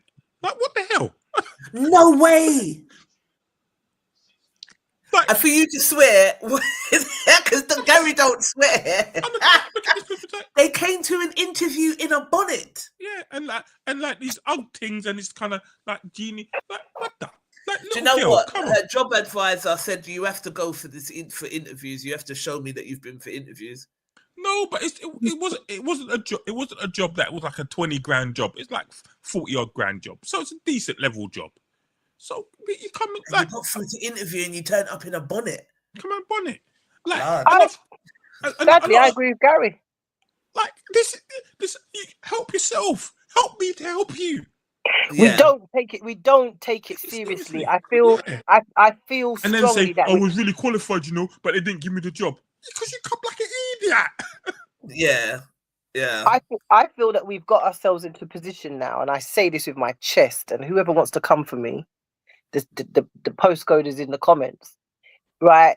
we have now got to a position where we, black people, act with a certain entitlement. Now, nobody wants to hear that. And but it has got to the point where we feel entitled to behave badly. We feel entitled not to parent our children properly. We feel entitled to go on a certain way. And it's absolutely the detriment of how we are seen and experienced by other communities. And not that we're here to talk about that, but I think this is part and parcel of our internal decline that we don't want to talk about, because nobody wants to talk, nobody wants to do the work, because everyone's going to say, well, not me. But we see it day in and day out. How can you go to a job interview with a bonnet? There are such small things that we could do to help one another, but we don't do it. And like I say, I repeat, we've got to the point where we are now entitled, and we feel that we don't have to do the work. Some of us will still do the work, but people don't do their children's homework. People don't invest in their children. They don't parent. And then cuss you for parenting their child. Right. I got a flat in Tottenham. One time I was doing some work on. I got my builders to build a wall around the house. So because when the bricks are setting, so one of the youths across the road was leaning and pulled one of the bricks out. So the builder told the youth off, "What you doing, bro?" The mum and dad come out to fight the builder, talking about to my builder, "Don't talk to our child, rah rah rah." He goes, "When the wall drops on the picnic, then you're gonna want to see me." Right. You're gonna want to see me. Right. I've told your child, don't trouble the bricks. Why are you pulling the brick? We said we're pulling the bricks out of the wall. I recently worked in a school, Gary. I can't. early, because obviously, I like to go to the places where they say that our children are a problem, right? So I'm a mum. My children have also been raised in this borough. They've gone to schools. So I worked as a special educational needs learning support, like the worst job in the world. But I thought, let me go in and see. I lasted 6 weeks, but I'm here to tell the community, listen, what we need is a belt. I just wanted to, for the 6 weeks, all I wanted was like a belt to walk around with. Because you see the foolishness that our children go on with in school. You see, I know why they gave me the job. They gave me the job because they were like, this is a big black woman and she looked like she doesn't play. So they put me with the worst children. All I would have to do is stand up. Because they know culturally, we don't. But if they're running these poor little white women in the classrooms, ragged, remember me tell you, with the behavior, and it, I have to say, the majority were our children. The majority, now people want to say, oh, it's learning needs and this, that, and the other. Listen, just because they got learning needs doesn't mean they can't have boundaries and discipline. My sister had cerebral palsy, but she knew what my dad's belt looked like. So what I'm saying is, and he never hit her, but just the sight of it, she knew what time it was. What I'm saying is, this negation that we tend to have, well, they've got this problem and we can't do anything about it. It's a lack of investment in ourselves as a community that has led to our demise. Now, who's responsible for that? I think that's a whole different No Bravado show. But what that guy said is true. We're not self-directed in learning. And I don't know who we think is going to drop it in our laps to say, well, you lot can now have an easy ride. It was never meant for us. It will never be easy. It will never be. We have to do the work. Yeah. Daniel said, and I've always said, look for the people who are sponsoring the party's election. It's them people who want a return on their money with policies. Of course. Standard. 100%. Yeah. 100%. I ran for TTIP, right, with nationally the only black political party, and I'm here for all of it. Like, was it the greatest party? No, it wasn't. Did they have all this shit together? No, it didn't. But you would think, wouldn't you, that for the community, people would rally to it. And indeed, I don't care what anybody says, I got 503 votes, and that was my first venture into politics. But we don't see where we are. And I think sometimes when you're in rooms that kind of look at your community externally, it's such a valuable insight, because where we think we are, when we're woying by people's set and there's a flyer every weekend, where we actually are in the grand stream of things, we're just about to go over a precipice because we don't have the internal security that other people have. And I'm not here to compare. I'm just saying we've spent so much time living this life to impress others that now it's almost the backpedaling now is too late. It's too late. And I you know, it's really, really, we have no leaders. Now, I know Gary has said, oh, you know, we don't want leaders. No, I don't mean don't. No, but I'm saying but we desperately need, this is my point, we desperately need leadership. Not to tell us what to do, but to represent our interests, because currently we don't have. And I agree with that. But what I think my point, when I don't want leaders, I don't want people advocating on my behalf that I don't agree with your politics or your thing. So if you're towing the party line, yeah, and you're saying, oh yeah, well this, that, and I disagree with your thing, but then people look at it and think, oh, this black person said this, so you must agree with it. I don't like that. And sometimes I think some of the leaders are out for themselves. They're not out for the 100%. Yeah. And that's what I'm saying. Yeah. You don't represent me because you're trying to further your own political games. So when I see leaders, you know what? A couple of MPs that I have to big up that seem to be doing work for the community. Marsha from Battersea, she seems to be working hard for the community. Dawn Butler seems to big up Sister Dawn every time. Seems to be thinking, and I think she's going to make a run for London Mayor. I just see her looking at that type of thing. What's the other girl? There's one up. The one she's up from like Leicester or something. It's Asian one. You can see that they're working for it's not about. I sit as a backbencher. I don't need to be at front, kind of sitting there, boom, boom, boom. It's good. I think when you look at some of our leaders, I just don't see them leading for us.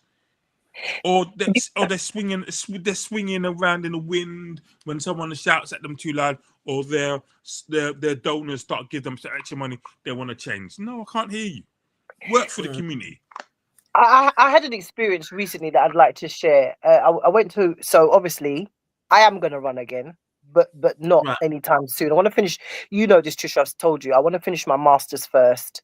It's kind of a big up. I always set myself a year's plan, right? And this year, I'm happy to tell you all that I'm now a qualified domestic homicide review chair and author.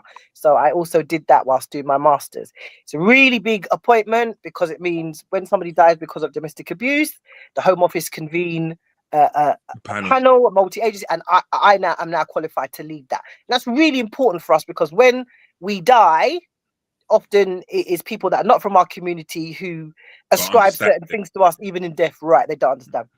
I went to your party, so you would have heard that Jeremy Corbyn and I believe her name is Sasha, some Asian woman, right? I don't even like her too tough. And they came to Croydon, and I went to the meeting. Now, I'm not the only black person in there. And right before she speaks, a very eloquent, articulate, younger black woman to myself from Black Lives Matter gives a brilliant opening keynote speech about the importance of Black Lives Matter. Now, the majority of the room is white, and the majority of the room is white and old. And it's white and old because they're the people that are still making money even when they're at these things, right? The rest of us have to wait till we finish our job, but they're there, right? And they're all Corbynites and all the rest of it.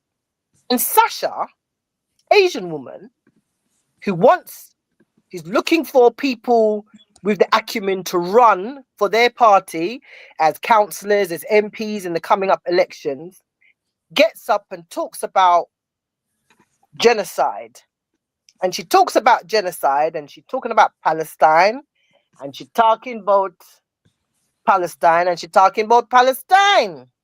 And I'm sat there, and I'm saying, you want to come to Croydon. Croydon is 53% global majority heritage borough. We are the blackest borough in London.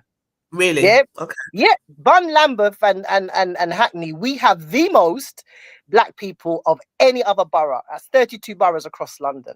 And you're coming to set up politically. And the only genocide you can think to talk about is the one in Palestine. You see, when it was my turn to talk, I had to say to her, Sasha, If you're going to come to somewhere, do your homework. You've come in here to talk about genocide, and there are women who look just like me right now in Sudan and Congo with their children that are being raped, that are being tortured, that we're seeing all over social media. But you've come here to Croydon, the blackest borough in London, and the only genocide you can think to come out your mouth is about Palestine. This was trending. That's a Donna right there, because at the end of the day, this is why I will never be elected, because I'm not a hair. Now, I'm saying black women and children who look just like me in these places are being killed. But the only genocide you want to talk about is Palestine. Now, I'm not saying, I'm not here to say there are degrees of genocide. Genocide is genocide and it's wrong. Yeah. But if you're going to come to a place where the majority of the people are black, how the hell are you going to talk about a genocide that when there's one going on that's killing off people who look like me, my brothers and sisters, not just look like me? This bottom will tell you I am from Africa at some point. So how is it we're talking about Palestine, who I have no direct affinity with, but this is what happens in politics, Gary, because what they want is a politician who will smile and say something afterwards, but not check them right where they are. And we need more voices that will check them right where they are, and that's not who they're gonna. That's not who they're gonna vote. And you know what? And I said I didn't like that Zahana Sultana. Zara, not Sasha is her name. Zara. That's right. Yeah, Zahana, that's your party. But one thing that's a whole different name. Sorry, I'm so sorry. Zahana Sultana, I think her name is. And when I saw her on Question Time, she was annoying, but she was standing up for her kind of like her views. So I'll give her that. But I said before, politics to me is a thing where 90% of people who are in politics, not actually, that's a lie. 60% of people that are in politics, I believe, are not in it for the right or good reasons. They're in it for themselves and to make people look at them in a certain way and what they can get out of it. And what they're after the 4 years, where they can get. That's what I see them for doing. What they can get. Your camera's frozen, Donna, but we can still hear I know. I can tell. No. I'm going to turn it off. Okay, cool. So we just keep rolling. I do think, like, when you get that New York Mayor Zohan, whatever that guy, he looks like he's there for the people. He looks like he's trying to make the place better. You know what I mean? And when he gets pulled up, he sticks to his guns. He don't try and pretend like he didn't say the certain things. He's there talking the truth. But Gary, I do admire him, and I've loved all of his opening salvos against the system in the US. But this is the honeymoon period, right? This is the beginning. I think because I've met a lot of really good people who, black people who want for the community. But when you join in the system, you have to bend or you're out. And they will offer you, it's a great networking opportunity. Yeah, definitely. You can, am I going to say that, I haven't benefited from politically networking? I would be lying. I know a lot of high profile people, got them in my phone, have those conversations. But you quickly realize that an outspoken voice and one that's not willing to join, if you're an independent voice, which is what I ran as, they're not ready for that. Yeah. They're not ready for it at all. I think the electorate is ready for it. I think more and more people want people who represent their local interests. Imagine Sarah Jones is my local MP, right? And we have a real problem with domestic abuse that informs children's exclusion. But she's not going to Westminster to talk about that. She's talking about Palestine and Israel. You start mentioning it, 100%.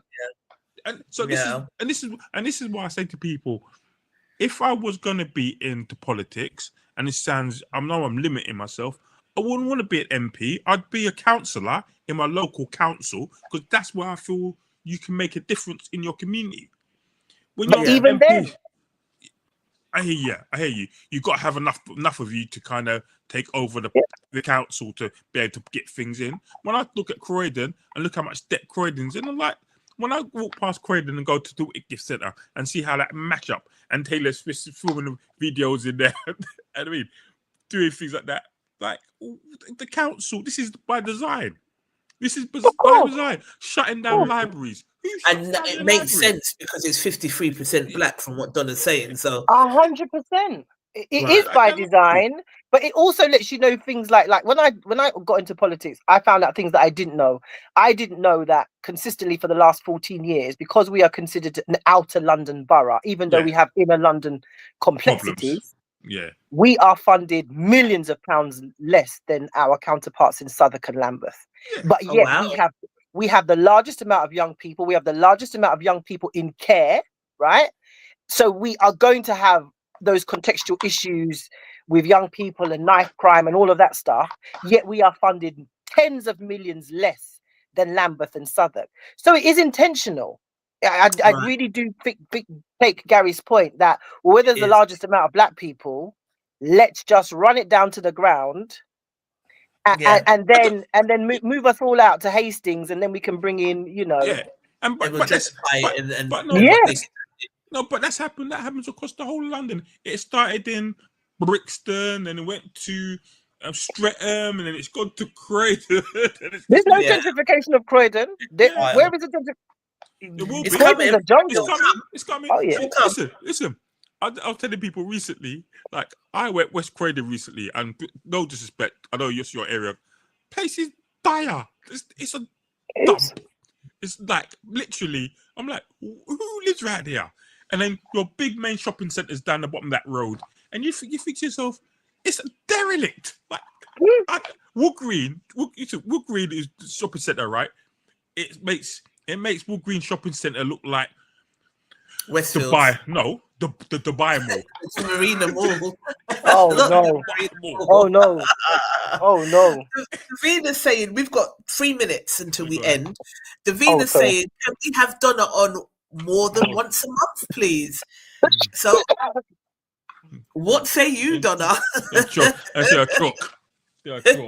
She's got no camera on, so we can't even see the facial expressions. And I'm But, saying, Davina, thank you for the big up. It's gratefully accepted, and I will. Trisha knows she's only got to call me, and I've never said no. So we will see. We'll see. Let's see how it pans out. We would have asked for more than once a month, but we didn't want to take the piss. I thought, let me just ask. You can ask me. I can do twice a month. Obviously, it's with Davina's. Yeah, no, twice a month would be cool. I love that. Preach sis, what kind of foolishness? What's this? That's why I can't work with children. I don't have that level of patience. Come on. Blame the government also. When government gave kids powers to report abuse. No, I disagree with that because they needed to some. But they did take away parental responsibility. Like, I don't think you should be beating your kids, like giving them slave beatings. But it almost feels like you can't talk. You can't do nothing. Trisha, like Donna, I work in schools. I've done lots, and PRUs, people referral units and stuff in there. And the youths them go on. The only word I can use is terroristic with the people, and because they feel they can do. None of them ran with me in my career. Yeah, but as I said before, you kind of got to look at things like that and take it from where they're coming from. And sometimes when you're working with these young people, you've got to appreciate that they're not coming from the same background, so their boundaries they need boundaries, and they need people just to kind of give them boundaries. And I've been there to give young people, like, you know what, that can't work in my class. You can leave. One you tell me you're gonna dash a brick in my face. I said, brother, it's your choice, but today you're gonna come at my lesson. Right. Because we're not having you threatening me.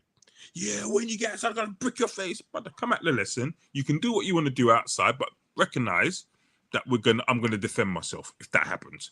Carrying us to class. Yeah, because got a right to do that. Yeah. I'm saying, but PRUs and things like that, young people, that I think lots of young, and not even black people, just young people in general, are not in touch with their emotions and don't know how to express their emotions without. I think they become too overwhelming for them and overwhelm them, and then it only comes out in either screaming, crying, or violence.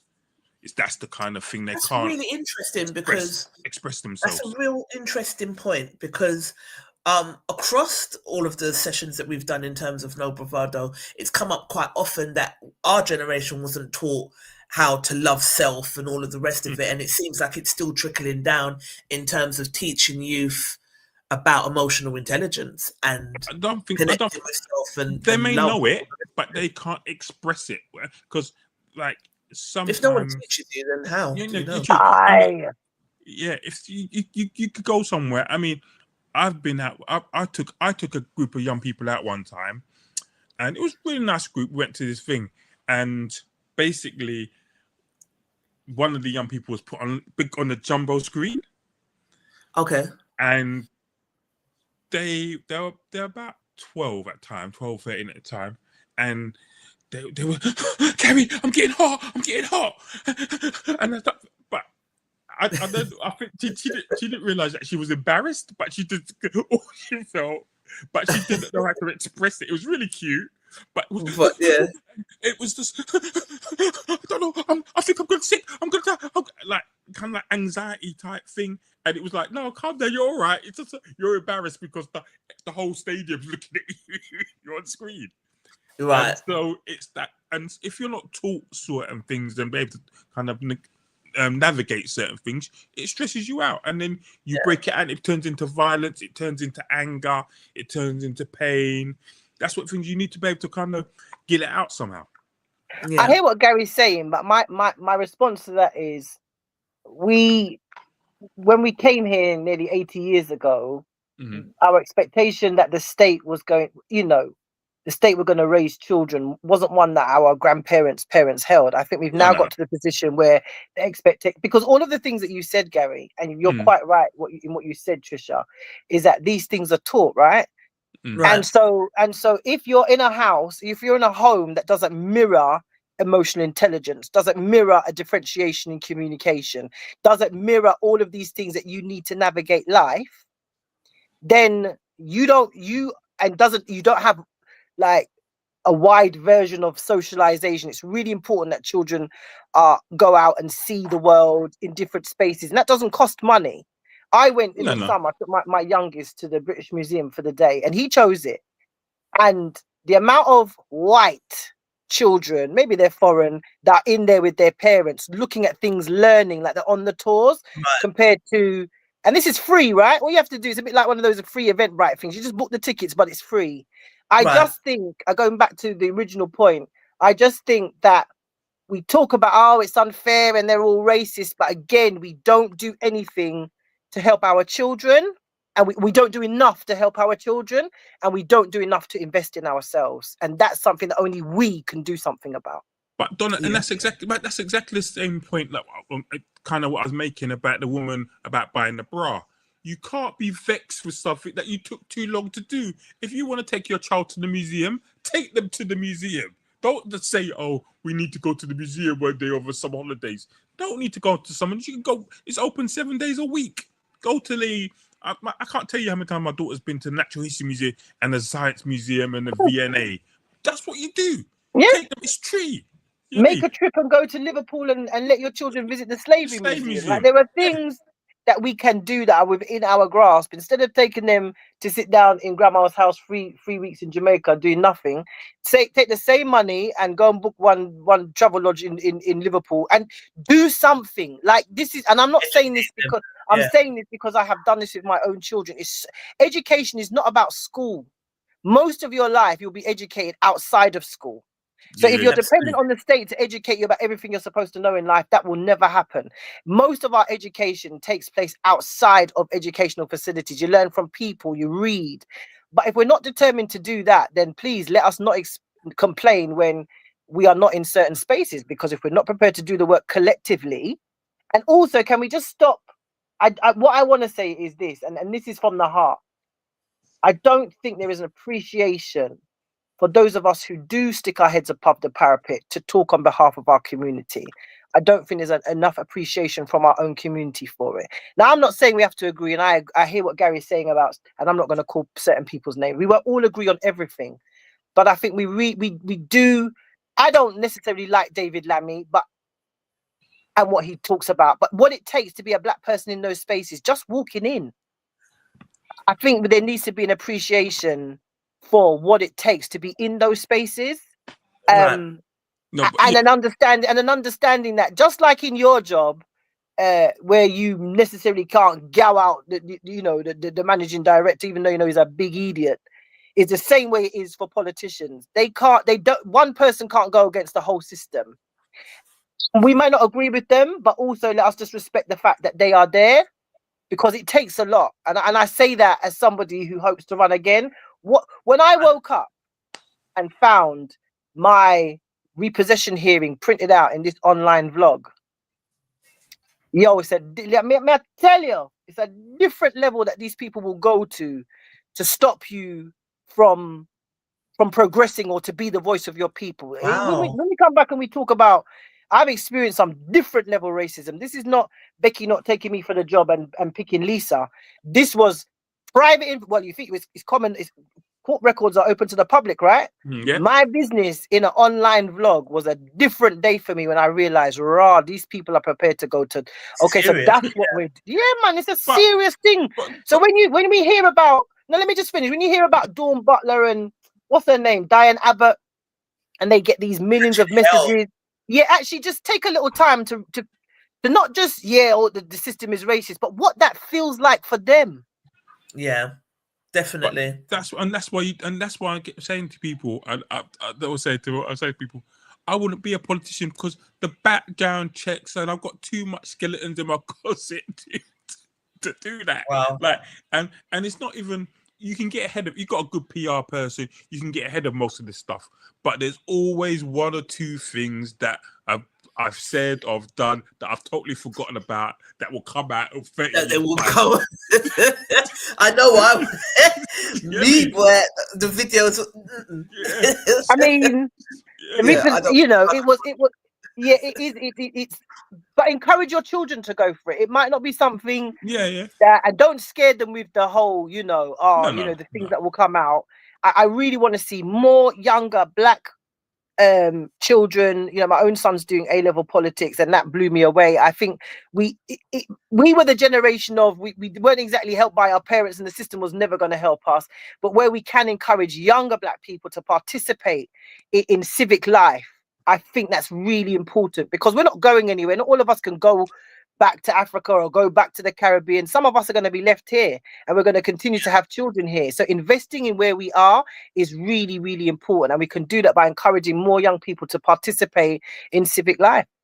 Yeah, and agreed about that. I know people don't like David Lammy, and I don't particularly like him, not because of what's happened or anything, but I just think maybe because as a Black guy of a certain age, I remember when Paul Bolton was, and Bernie Grant, Diane Abbott. I remember when they got into power. I remember that year when they all got voted in. I remember feeling happy. And sometimes I feel like some politicians are living off their greatness and what they done from the beginning. Yeah. And that's sometimes I get a bit kind of frustrated, but I got to give David Lammy his props on certain things. Sometimes he stands up in Parliament and does shout for West Indian rights or whatever, Windrush or this, that, and the other. So I'm not knocking him totally, but sometimes I do think being like probably the highest Black person in government at the present time.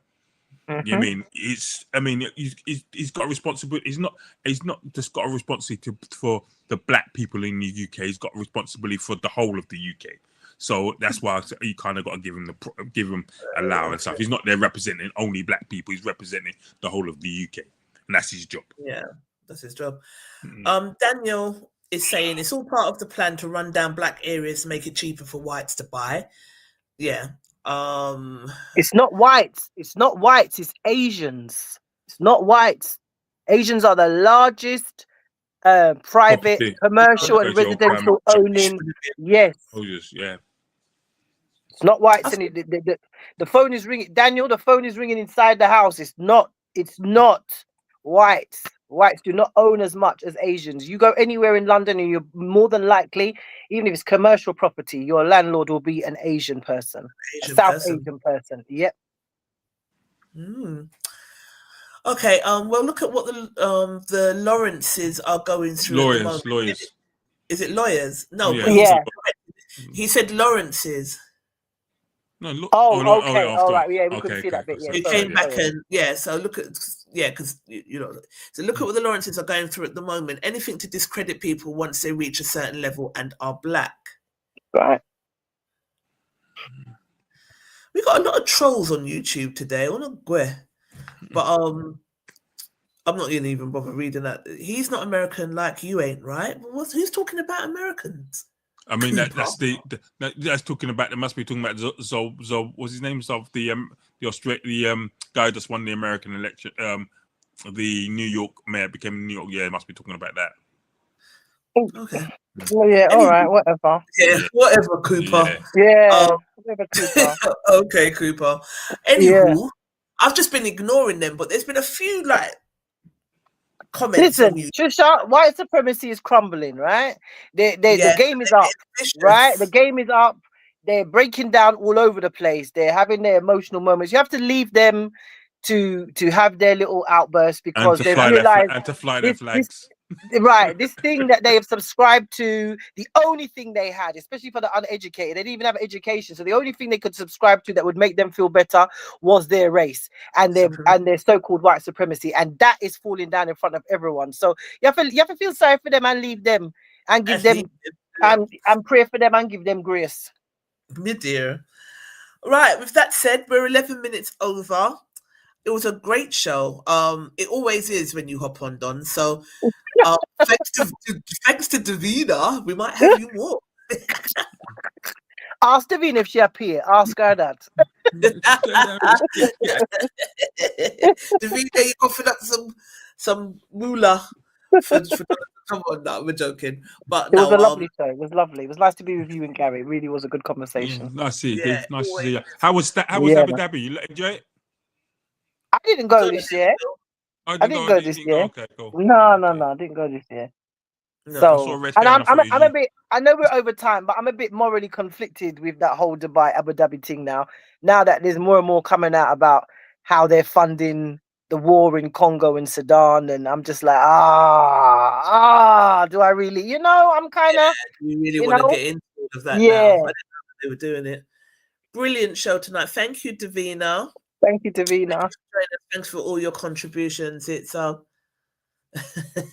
Davina saying, how much do you charge? You know, said she was going to take 50k from her guy, hide the 50k from her man. You don't want to go into that trap. 50k. Davina got the 50k already. She's got the 50k already. But yeah, Donna, where can they find you? What you up to? You got any projects that you want to talk about?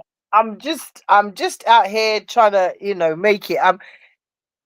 I'm not anywhere at the moment on social media necessarily. I intend to land with a big bang for 2026. I've taken 2 years off and 2 years well needed. I was beginning to pour from an empty cup. So I've regrouped, reset, and I have a whole new half a brain full of information I think that we need to discuss. And one of them is, the situation between black men and black women as we're seeing it on social media. I don't think it happens in everybody's life, but I think it's becoming a bit toxic. So I will be landing in January with that, but I'm just living right now, but people know how to find me. Yes. Okay. Gary, you got anything to say? No, it was Christmas time, just random little corporate parties, and other than that, nothing going on. What else is there? And my life's quiet at the moment. Yeah, quiet. I mean, I'm gonna be busy. I'm everywhere at the moment. I was at Spitalfields today. This weekend, I'm at Millen Market in Wembley. Then I am at Wakuda in Lewisham Shopping Centre on the Sunday. Tomorrow, I'm at Archway Market at their Christmas extravaganza. Mm-hmm. So if anyone's in the Archway area, pop in and see me, get your Christmas gifts, all of that lovely stuff. But really busy up until the 22nd or the 23rd. When you're back at Spitalfield, let me know. When I come, I'm only around the corner from my office, and I'll come check you. I don't think I'm going back there. It was cold and dead. It was hard. Okay. Cold and dead. Everybody was cussing. Yeah, it's usually quite busy around there, especially on Friday. It's busy, but for food. Oh yeah, food. Yeah, Nice. It's a food market. Yeah, do you know what I mean? It's a nice little food market, but It wasn't a complete bust, but I suppose it's not what I'm used to going out and making either. Do you know what I mean? Yeah. So it was, but you network and you hand out your flyers and you get customers beyond. But yeah, I'm really busy up until end of December really. So yeah, website is being updated weekly. We're putting more and more of our products on. So these are part of our new collection. So if You don't need to show. I've had my eye on them the whole 2 hours. Don't watch that. So if I think I'm nearly sold out of quite a bit. So yeah, holla. Mm-hmm. Yeah. And Yeah, we do. did you research that thing I sent you? I didn't today Okay, because okay. I was out, but I'll Yeah, I'll do cool. it. I'll do it tomorrow. But I'm definitely going to do it either way anyway. I just wanted Why not? Yeah. to have a little look. Yeah. But yeah, people, Spotlight Radio listeners, Carl, our broadcaster, thank you for your support. You guys, Davina, all of you, Daniel, all of you that post in the group, and I say it all the time, without you, there's no show. So, you know what I mean? Thank you so much for your contributions. It means the absolute world to us. So keep posting, keep being your raw selves, just keep being you, because you give me a joke. Everybody is just too real and just hilariously funny in that group. So Are you doing a thing this year? what, Christmas, alive? Yeah, Christmas live. It's live. It's a bit late in the day now, don't you That's think? a question. Just ask question. That's a I question. don't know. I want to, but we done one On in New March. Year's. Yeah, on New Maybe Year's. early New Year's we do New one. Year's, yeah. Because we done one in March, and Carl's been asking, are we going to do one? But he's looking to travel, so it might have to be before he travels or after he gets back. And because I'm so busy, I literally don't have any weekends until after the 22nd or the 23rd of December. So it might have to be early doors. Yeah. January. We do it back at Fringe Park. You do it at that place again? Could do. The venue's free. So I don't know if there's any other venues maybe, but have a talk and a chat, see what's what. Fair enough. Yeah. Cool. All right, people. Take Thank care. you. Much love, Donna, Gary. bring Much it love down. to you. Catch you later, man. Look after yourself. Yeah. Meet you Yeah, soon. man. We're going to All right, see my you love. in a couple of weeks by the sounds of it.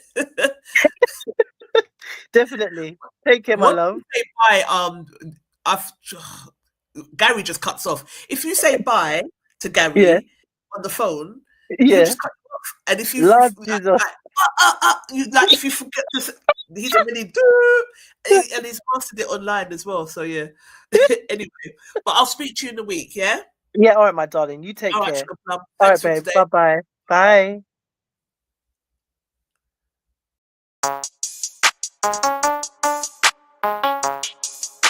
Bye.